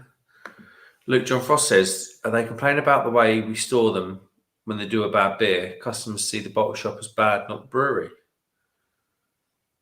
Yeah, I think that is a problem. Yeah, of course it's a problem. Yeah. For people like us who care about beer, we know that if it's overcarbonated or if there's an off flavour, a lot of that is going to come from the brewing process, from fermentation or whatever. But like I can get as a customer equally, if you're, say my girlfriend was buying me a present of 4 beers or whatever, and she came into a shop and then I opened one and it was knackered, she's not going to buy from the shop again. So it's like, I do get, it's difficult for you guys sat in the middle. I don't really know what the solution is. Like, I think breweries need to take a bit more responsibility, probably. But I mean, you've only got to look at what happened with us during the storing process of all those beers they sent in. Breweries like Seven Brothers sent into Asda. It's kind of like chicken or the egg, but I think it probably relies on the guys at the thick end, like us as a consumer, to kind of allow a bit. I mean, brewing's a scientific experiment at the end of the day. It's not always going to go correctly. So, Luke John Frost has asked Mark Sharkey, what's he done? What's he done? Do we want to see him take a shower? Okay, fair enough. Don't need to, mate. 2:30. Tom Stock says, I find that half the craft ale cans at my supermarket are absolutely battered with dents in. I've not had I've not really had many bad experiences. Morrison's is probably my go-to supermarket for craft beer. I'll say that. But yeah, never had much of a bad experience. Sharky says, good night, gents. I'll see everyone on Crummy's live tomorrow. I will see you on the live tomorrow because you're on the same time as me. 9 p.m. UK time. Luke John Foss says, I struggle with most people on the lives as I don't drink supermarket beer. It's not a snob thing, more of a convenience. Well, yeah, because you have a bottle shop in your fingertips. I think the supermarkets do some good beers, but I think you'd be doing yourself misjust or an injustice as a drinker thinking they do the best beers, because they don't. If the best beers are in the bottle shops, no two ways about it, hands down. I like my perspective as someone who likes craft beer now that I can do both. So I have a couple of beer subscriptions that give me a varied selection every month of craft beer that I really care about. Occasionally, once a month, I'll pop into a bottle shop and buy a couple of cans just to see the selection. And I spend half hour in there and buy 2 cans because I like looking around. But also, if I have a long day at work and I'm like, God, I don't know what to drink, I'm just gonna go to the supermarket, I can pick up 1 or 2 craft beers and buy exactly what I want. So I think for people like us, it's great now that supermarkets are stocking more. And Luke, you might not feel this way. I feel like the audience for bottle shops is getting bigger progressively over time. Yeah. But I do think it's a hard transition for people to make from, mass-produced lagers where they don't care about flavour to craft beer. It's probably a weird transition for people to make, both cost-wise and almost personality-wise. The good thing is and I will mention Luke's shop here, Drunken Duckling Drinks Emporium, is if you look at the prices, I mean, he sells a double IPA for £4.75, that Play Brew one. And it's bearing in mind an Imperial Stout, that Vocation Banana Imperial Stout from Tesco's was £5, and that is brewed pretty much primarily for a supermarket. And then you'd get in a double IPA, way more complex beer for less money than that. It starts becoming feasible. But yeah, it's difficult. It's difficult. It's difficult both ways. Luke John says, "Good night, baby shark." Luke John says, "I sent a full case back if two or more are dented." Yeah, you've got to, mate, because bloody hell, it's got to be top drawer. Second Drury lad, need another beer. No worries, mate. Tom Stock says, just opened up my Netflix, #1 trending the Tinder swindler. Is that what they call you now, Tom? And they've done TV fraud on you. A fraud man who attracts women using the powered popular dating app, treating out millions of dollars. There we go. Jack Bang says, if a shop sells IPAs that are over 6 months plus old, I have a problem. I feel small shops have a responsibility to sell the freshest, best beer possible, or else they'll be in business. Yeah, I think, you buy a beer from Verdant, from Duration. I think they are display it now. There's a little thing there called Hops Fade Fast. Basically saying, obviously, the hop is essentially, I think hops are generally a weed, and their potency declines over time. So yeah, I do agree with that, Jack. I would be reluctant if someone said to me, "Do you want to buy this IPA or this double IPA or triple IPA? It was brewed over 6 months ago." I'd say no, I'm not in, because hops do fade. Luke John Frost, that's fair enough, says Tom. Luke John Frost says, audiences are growing, but always conscious that the first IPA they ever try may be bad, and that turns them away from craft. Yeah, if I bought someone's brownie stout, the first ever stout, then if someone bought brownie stout's first ever stout, then it would put peeps off. Yeah, maybe, mate. Yeah, I think that's probably something you've got to sort with your shop, I think. I don't think that's probably the best advert for craft beer. Tom Stock says, don't need Tinder no more. Got me second date. So got your second date? Bloody hell, Tom. You've waited enough for that, mate. I thought you was getting down on one knee about 3 weeks ago. Jamie C says, I'm fortunately in a position in life where I can drink what I want. I think there will always be a market for people for mass-produced stuff, but I do think it's drastically reduced. Yeah, I think, Jamie, in the supermarket, like Tesco's and Morrison's, just like they're dressing things up as craft. Like Cloudwater, who have got a huge name in the craft beer industry, stuck a load of really cheap, poorly produced beers at Brewdog into Tesco. And it really was a sort of a pulling the wool over people's eyes exercise. It's difficult that though, because five years ago, Cloudwater were the golden boys of British craft beer. Like, yeah, their IPAs 3 or 4 years ago, and they still do some incredible beers. I had a pale ale off of them the other month, and it was 2 months ago, and it was incredible. Like, probably one of the best pales I've ever had. And then they're pumping that crap on that West Coast IPA, whatever it was. It's crap. Yeah, the stuff in Tesco's from them is awful, but rubbish. You still buy direct from them, and you buy their non-supermarket exclusives.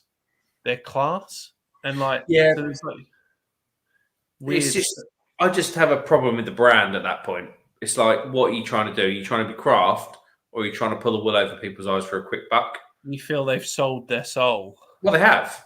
That's why they got in bed with Brewdog. Yeah. Tom Stock says, fingers hurt from all the swiping. I love that. Hold on. Tom had sex on his first date. First date went successfully. See you in 9 months when you got a little baby in your arms, mate. Whip8 says, just cracked a Vancouver Island Brewing Broken Islands Hazy IPA. Oh, I bet that is banging, Whip. Oh, send me a picture on Instagram, marks.beer.reviews. I want to see that. Luke John Frost says, go for it, Tom. No stopping you now. Oh, no, yeah. She said, I need to go and get some baby clothing tomorrow. I said, bloody hell, you ain't pregnant already, are you? Thankfully, we've got a similar sense of humour. Mate, you don't need to be joking about that. Luke John Ross says, I've got some of my own session lagers to drink this weekend. Oh yeah, because you've drunk a duckling you brew beer with Three Brothers, don't you? I have a new batch ready to can in a few weeks' time, maybe better, but I'm keeping the zing. Who reviewed that? Was it your Crummy beer? Crummy. What's one of you? Crummy done I think it was a session lager. So Crummy reviewed session lager recently from Drunken Duckling that was brewed by Three Brothers. Luke John Frost, you didn't sleep with a family member, did you, Tom? Tom's not from Norfolk, so it's probably unlikely. Tom says he doesn't want kids, but he's got one in 7 months' time. What you got now, Jim? So I got this Bristol. So I got a load of stuff in the fridge, man. So I'm Bristol Beer Factories. That's obviously different from New Bristol Brewing. Yeah. So I know, I messaged you the other day saying it was New Bristol. I had a delivery coming from it. Yeah. But this is it's a West Coast. There we go. Oh my God, my hands over it. So West Coast IPA, Cascade. Yeah. So it's three big C's, and it is called, what's it called? Smithville Hop, Southville Hop. I haven't tasted it yet. What are you still on the same beer? Are you not drinking or something? No, I've just finished one more. I'll tell you what, it's 1 o'clock now, so I'm just going to call the stream at 1. I'll do another beer. It's probably going to take us to about 1:30. Is that all right, guys? Does that suit for you?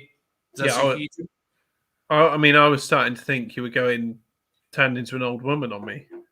Jimmy, bearing in mind, before you joined this stream, you were going to go and watch So I joined this and I texted Jimmy, George. you were going to watch Yes to the Dress or whatever it was called earlier. So I text Georgia at like 20 past 11 after I've been on this for about 45 minutes. And I said, let me know whenever you want to watch TV. And I poked my head around the room and she turned the lights off and got to bed. So I don't know if I'm going to be in trouble tomorrow or what, but we'll see. Luke John Frost says, yeah, Crowley did the session lager on the upper end of the scale, so I'll take that. Can't moan at that, mate. Can't moan at that. Stuntman Steve, not being rude, Mark, are you and Jim part from the same thingy?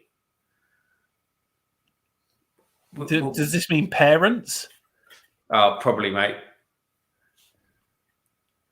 Probably. It's kind of the way it works in Norfolk. Tom Stuck says, no, haha, a family member has a kid, so clothes of her, thank God. Yeah, mate. That obviously means they're fertile, so you are absolutely in trouble there, mate. Tom, can everyone put congratulations in the chat for Tom Stocks and his pregnancy with his birdies he's had a date with? I'm going to put congratulations, Tom. Congratulations, Tom. Everyone's saying congratulations to Tom in the chat for his kid that he's going to have in 9 months' time. Congratulations. Is that my... Yeah. Congratulations, Tom. You randy bugger. There we go. See? Boom. Congratulations, Tom, you randy bugger. Luke John Frost says the whole sparkling zing on the first mouthful is to liven up the tongue before picking up flavours. It's good. Thoughts on wine? Are you a wine drinker, Mark, then? Babies wine, don't they, Tom Stocks?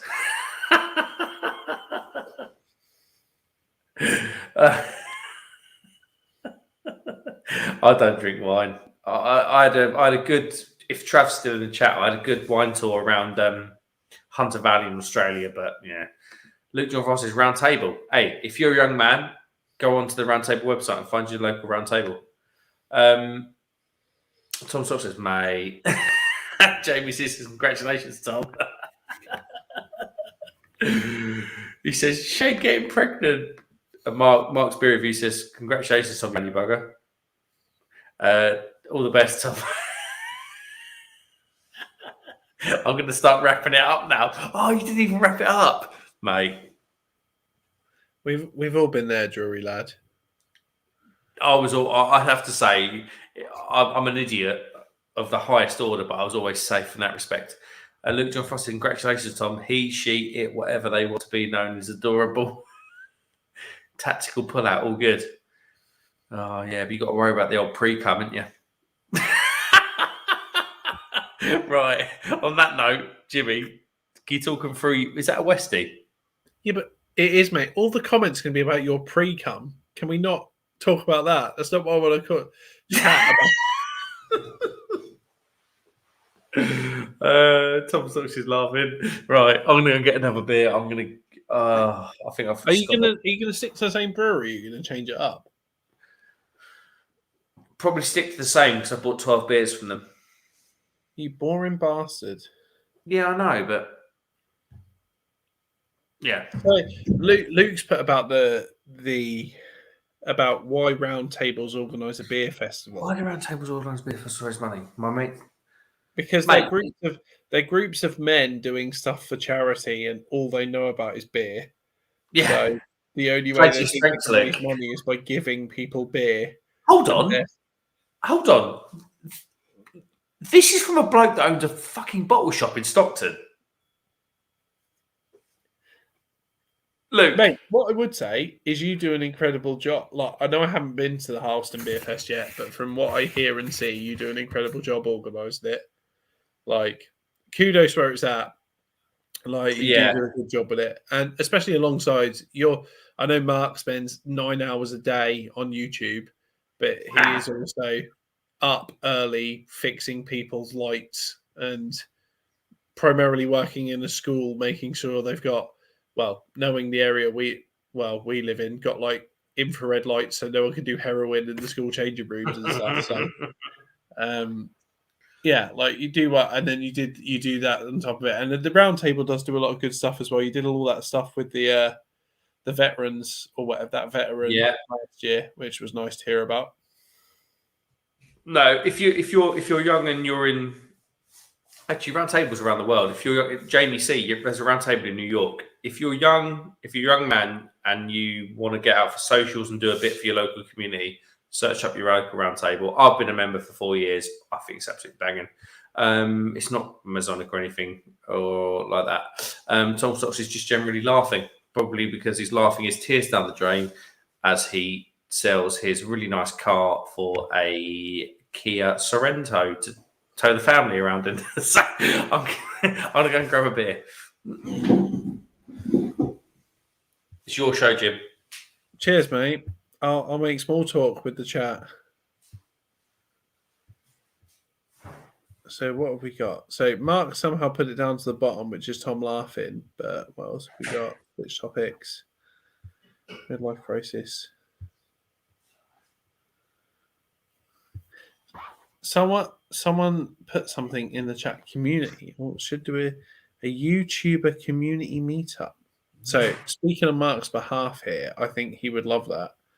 Mark is a incredibly social bloke, and I think, have you met Crummy yet? Have you met some of the people that you stream with and stuff, Mark? I've met John. I think Crummy had. I think Crummy would have gone to the thing, the lager launch that I went to, but he had a collaboration live with Slice UK, the pizza reviewer. Mm-hmm. But yeah, no. I think the first time I meet them will be the go-karting event in March. But so it was, I think it was Tom here, put that there should be a community meetup. That sounds like your cup of tea, doesn't it? Yeah, I think, to be fair, my community is tiny. And a lot of you will be involved with other beer tubers. So I think it's probably going to be a John from Lords and Paul's beer reviews meetup. And by default, by that, it will be Crummy Beard and I'll be involved as well, hopefully.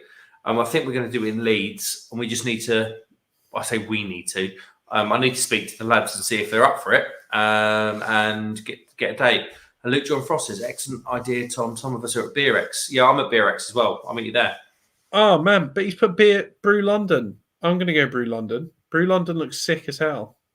Yeah, I might do Brew London. I don't know. You should do a community. Yeah, you don't sound very positive about it, Mark. I just don't know. It's all about time, isn't it? I don't know when Brew London is. I just don't really know. August. Oh, but they're going to bring it forward this year though. It's like May or June or something. Let me look it up. I'm sure I saw it on thingy the other day. It could be August. Oh no, you are right. You are right. It's been brought forward to May. Yeah, it's a bit of a funny one. Luke John Frost says Paul Thompson tried to kidnap me one night until I joined, but I drank him. Mate, honestly, go along to Hartley. Is it Hartlepool round table? You got to get involved, Luke. It's right up your street. Luke says, excellent idea, Tom. Some of us are at Beerex in March. I can't do Brew London. There's no place to stop. Yeah, I don't know. We'll see. Tom says Leeds sounds good. Let's get pissed around Leeds. Luke John Frost says Leeds. Yeah, I think probably will. I think Leeds will be the spot because it's like kind of central and stuff. Jim, would you get a trade up for that? Possibly. It depends when it was happening. My parents are in Barnsley, aren't they? So it's not far away. It's only half hour. It's more whether Georgia would allow me the time off. She's a very understanding girl, is your Georgia? She's very tolerant. Just like Mrs. Mark's beer reviews. How's the old Westie going down then? Mate, it's good. So I had a beer earlier from these guys, which was meant to be not a Westie and tasted really Westie. It was like really piney and stuff. This is kind of, it looks like a Westie. Like it's quite a deep kind of gold, almost like copper color. Mm-hmm. But it's a bit more fruity than I expected for a Westie. It's not as like dry and bitter and like I'm licking the floor of a Wedgwood forest, if you know what I mean. A Wedgwood? A Wedgwood. I went full Jonathan Ross. Like it doesn't feel like I'm in Planet of the Apes, but it is good. It's a bit like orange marmalade-y. With Pate says, I've got to have an Instagram, but I put the beer in my photo. It's Lords Brewing now, commercial craft. Nice beer. With Pate, who is that? Luke John Frost says, I'm hiring out my favourite brewery for a Parmo and Pint night, sold out in 40 minutes. Lords Brewing Company will look forward to that. Who is your favourite brewery, mate? With Pate says about that. Tom says, where's Mrs. Mark's beer reviews? She ever come on alive? Would April come on live? Probably would under when it's not new baby circumstances. I think she might. Luke John Frost has got it right. He says she just shouts at him from stage left to tell him to be quiet, Tom. But she does. Honestly, she normally fires him from over there, opens the door. She's like, shut up. You're waking the baby up again. Travis says, big job done and backfill. Just 3 hose connections to go. Should be in the pub by 4. Hey, that's the weird thing about this live is Travis must be about midday, right, in Oz at the minute. So Trav it's 2:15, I believe, in Melbourne. It's mad. Like we're talking to people who it's daylight and they've been at work for 7 hours or whatever, you know. It's insane, mate. Like it's so cool. Like obviously we've got Sharky from California. Sometimes we have Jim in. Jimmy guitarist, he's from North Carolina.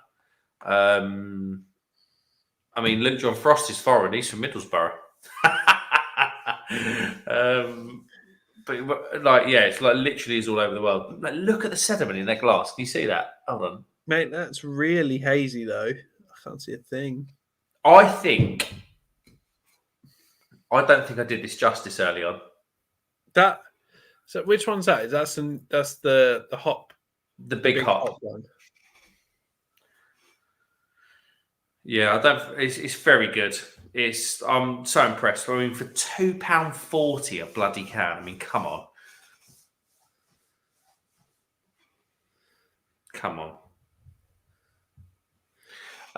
Right, Luke John Frost says 3 brothers. I've known them from my street food days. Is that when you lived on the street begging for food?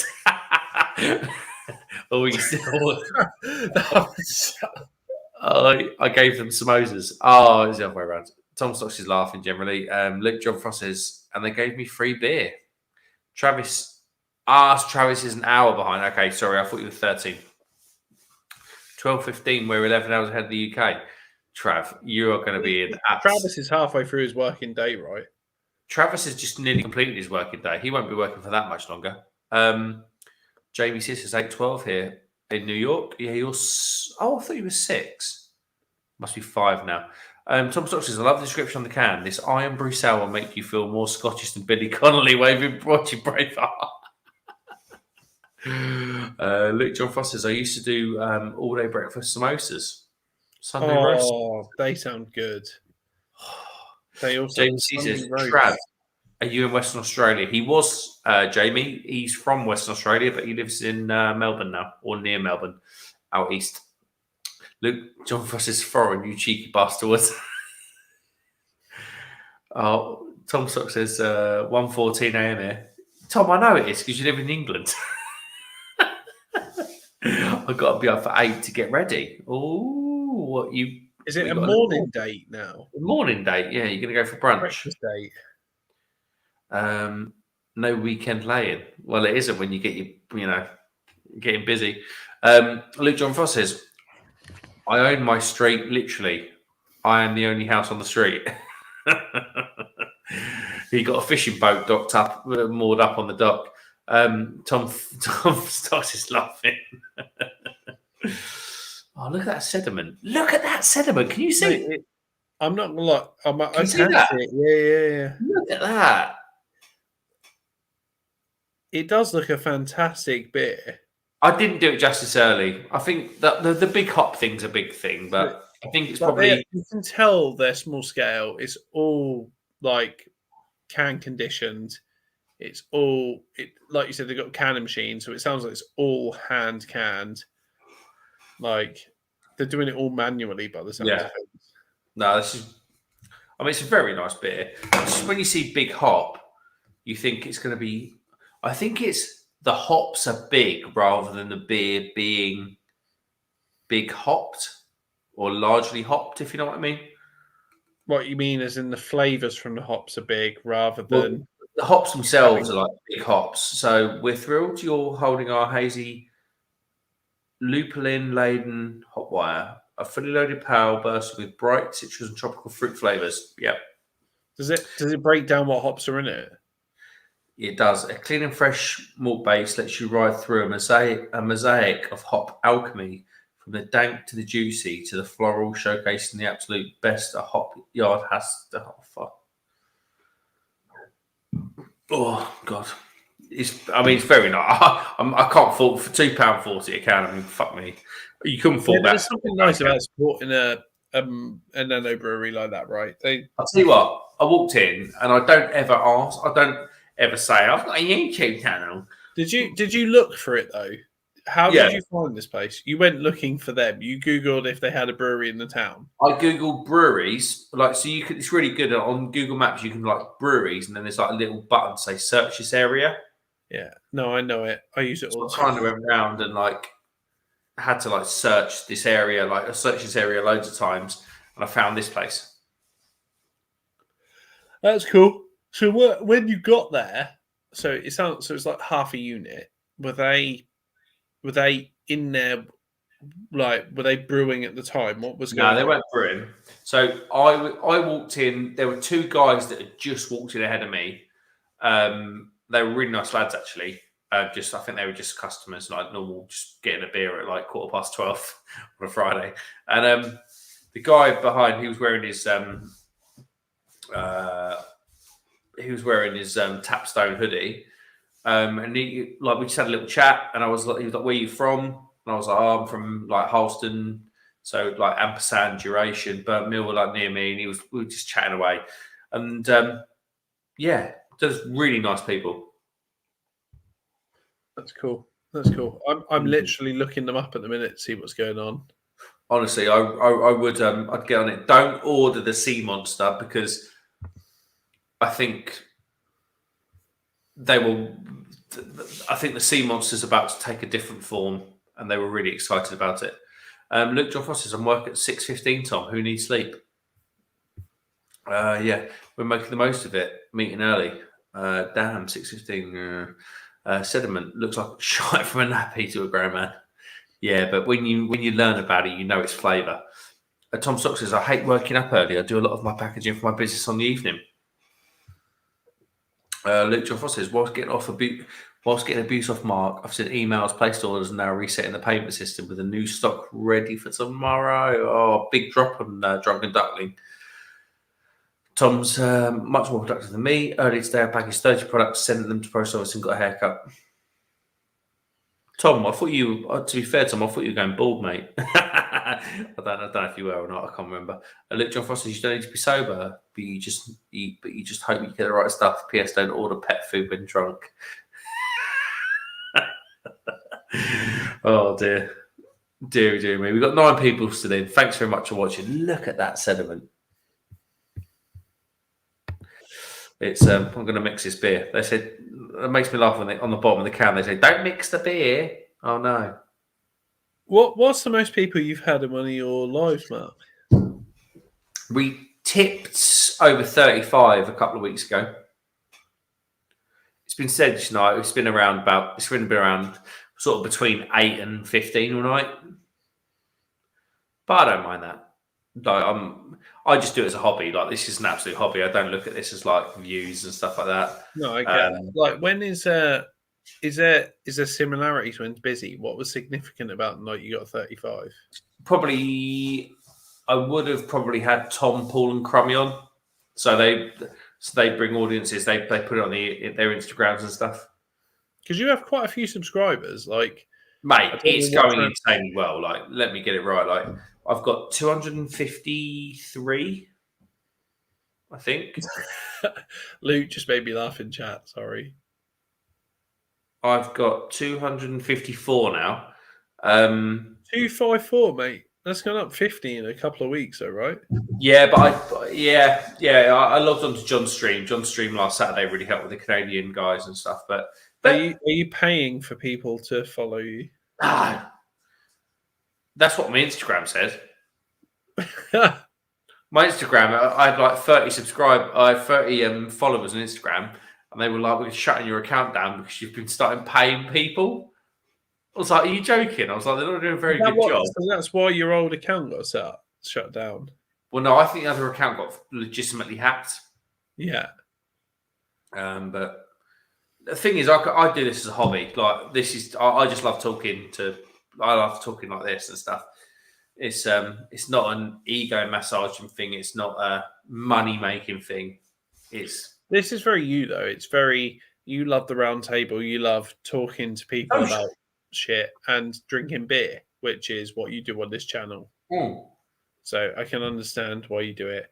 I do think you haven't promoted it much to our friendship groups from home, which I don't know. You don't want Jacob and James to turn up in chat and give you a load of abuse. Yeah, but Jacob and James think they know about beer. No, they know nothing. But I always say it every time. Like, you know far more about beer than you think you know about beer. Who's that? You know far more about beer than you think you know about beer. Yeah, but I don't think you can taste beer. I think you probably don't taste beer as well, but you know more about beer than you think you do because you. But I just review it from my angle. That's why all my videos done in one shot. They're honest. Exactly, and when you said that you can't brew beer, I think you know more about brewing beer and like what it takes to create beer and what breweries go through than a lot of people do. So I think actually it's quite honest. But I am honest. That's the whole point. I'm never going to sell myself. Look at that. You're not Brewdog. It looks like a load of Cheerios and a load of milk. Luke and Tom are just absolutely to and fro in the chat. We've got 9 people in. Get in the chat. Say hello to us. We're going to wrap this up at 1:30, guys, because I've got a wife that's got a baby upstairs, and Jimmy has got a future wife. One day. When he actually gets down on one knee. Rush me, we ain't got a house yet. Well, your surname is Rushworth, which is ironic. So yeah, I know. Well, I take things slow. Whip 8 says that beer has its own weather system. Honestly, let me mix it up. Ready? It did, mate. It looks hazy as hell. It looks like orange juice. Look at it. Jamie C says, I'm just eating a bit of sausage. Suits you, sir. Euphemism. Mm. But no, I really would recommend checking these guys out. They haven't, they're just £2.80 a can. I mean, come on. I do agree. If you're going to support, I think if it's nice to support anyone, it's nice to support a real grassroots brewery, whether it's them. Yeah. Like Luke's Bottle Shop sounds class. I like so hate badmouth Twisted Hops on your channel, Mark, but one thing I love about the sound of Luke's compared to Twisted Hops, I love the fact that Luke's is still northeast and Twisted Hops were East Anglia, and they've gone, nah, we'll be East Anglia, but we'll pull in all these other breweries from everywhere else. And I know that means they get putty sometimes, but I'm like, you were East Anglia, that was your thing. I think East Anglia is one of their best qualities, but I think it's probably one of their biggest hindrances. Like, at the end of the day, their qualities as a consumer are different from the qualities that are needed to support a family with 2 kids. No, I get that. I just don't know what separates them from any other bottle shop at the minute. Like, it's going to be this year. It's going to be a lot of the brewing stuff. So Lawrence wants to. I've got to be careful with my words. He wants to explore the options of brewing beer under the Twisted Hops name. So that's fair. And I saw their home brewing workshop stuff, and the home brewing workshops they've launched look really, really cool. I think so. I saw the photos that were on Ampersand's Instagram the other day. They look really cool. But like the home brewing workshop was like 120 quid. It's a lot of money for entry to home brewing. Like Ross and I paid 80 quid for one, and it came with 30 quid's worth of equipment. Mm-hmm. Like, I feel like the cost of entry to some of that stuff for them is a bit expensive at the minute. But no, I mean, I love Twisted Hops and what they do, but it is. But you got to remember. Well, I say you got to remember. Only I know about this, but Lawrence has brewed commercially for some really good craft breweries, and he's going to be a lot more insightful than giving you a crash course in how to crush your oats. I don't know. No, I get that. But it's not like we went to a course with cowboys through London Beer Factory, you know. So yeah, mate, you've got a shed load of comments as well. Though I won't. Oh God, where are we? Oh my God, we're here. Earlier package got a haircut. Oh, I've read loads of these, but I've not highlighted them. Guys, I'm going to go to the end. He paid me Nobby's chili nuts. Haha, dude. What is that, Tom? Did you order the... Oh, my God. I'm drunk and I can't even make sense of that. Did you order the wrong pet food? Not the wrong pet food, Tom, but at the same time, there's no pet food shop. Right. The beer have its own... the beer does have its own weather system. Jamie C says, I'm trying to support grassroots stug, like the sausage I was dropping from my local farm. Yeah, mate, it's huge, isn't it? Tom Stocks is sharing his profit and loss on YouTube. On Etsy. Lords Brewing Company Co. Mount Hill. It's incredible. I haven't had it. I had loads, but I didn't have these. Mark, this Lords Brewing Co. That's owned by the guy that was in the chat earlier, right? Or yeah. So they're just a Huddersfield-based microbrewery. I wouldn't say they're micro. I'd probably say they're small brewery. they're really in that transition now. They're where they're going to. I mean, they supply bars and stuff in Huddersfield and Leeds. Luke John Foss says, "Will do, Tom. I'm building up likes on Facebook. I only knew I was opening a pet shop 4 days ago. Live life to the full, I say. Meeting people is fun for me after many years of being an Aspie. Is that Asperger's, Tom? Luke? Aspie? Asperger's? You said you're autistic earlier. It must be. Mate, if you're going to do that sort of stuff, like fair play, Joe. It seems like Luke, earlier on you said you run or own the like indoor market or whatever. So how many lots do you have that you look after? It must be. I think he's got stalls. He has stalls on the market. Yeah. Up north, mate, indoor markets are the dream, right? Like, I remember walking around Leeds indoor market as a kid and buying Rastafarian hoodies and everything under the sun. Luke John Frost says Lords is owned by John, who wants to be a sexy bearded Viking. He is a sexy bearded Viking. Jamie C says Lords has a tap room too. Yeah, so they've got a really old, I imagine it's like Victorian kind of building, like factory building. And they have a floor there. Tom Stock says, Luke John Frost, the benefits of using Etsy and eBay, you don't have to huge amount of marketing. Yeah, they do it for you. Of course they do. Luke John Frost says, yep, good on Asperger's or Arsburgers. Oh, I've had a few Arsburgers in my time, mate. With cheese. Tom Stock says, if you were to make your own beer, what would you make? I'd love to make a double IPA. Drury lad, when I get my house and I get a home brewing kit, you can come down and make a double IPA with me. We need a play, don't we?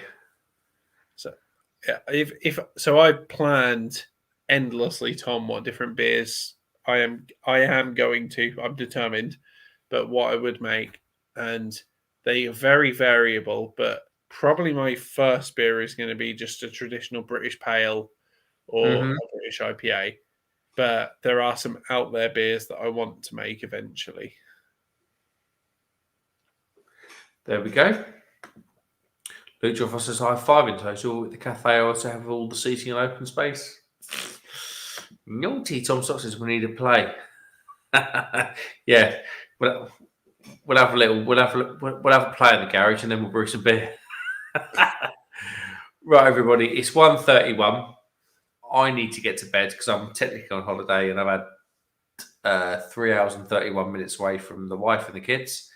Thank you all so much for watching. Jimmy, thanks for coming in because you were meant to be watching Hot Fuzz or whatever it was earlier.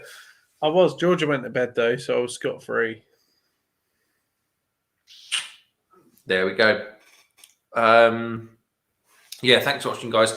And if you are watching and you fancy a little bit of live action tomorrow, log on from midday because Crummy's got his 1 year celebration tomorrow. And I'm on from about 9 p.m, but I'll be in the chat kind of on and off because we've got a few things going on tomorrow down at Somerset. Luke, Jamie, Whippay, Tom, Jim, all you guys, and they've got 11 in the chat. Thanks so much for logging in. I really appreciate it. If you haven't already, hit that subscribe button. It does the world of good, and I just absolutely love it. Trav, I'll be your alarm clock in the morning. Honestly, I'm laying in bed and it's like ding. I look at my watch, it's like 6 o'clock, and Trav's just sent me a message of him holding a beer. Thanks very much for watching, guys. I will see you tomorrow from 9 o'clock onwards on Crummy's stream. Log into him. He's a good old boy. If you don't know Crumb, get to know Crumb. Good lads. See you later.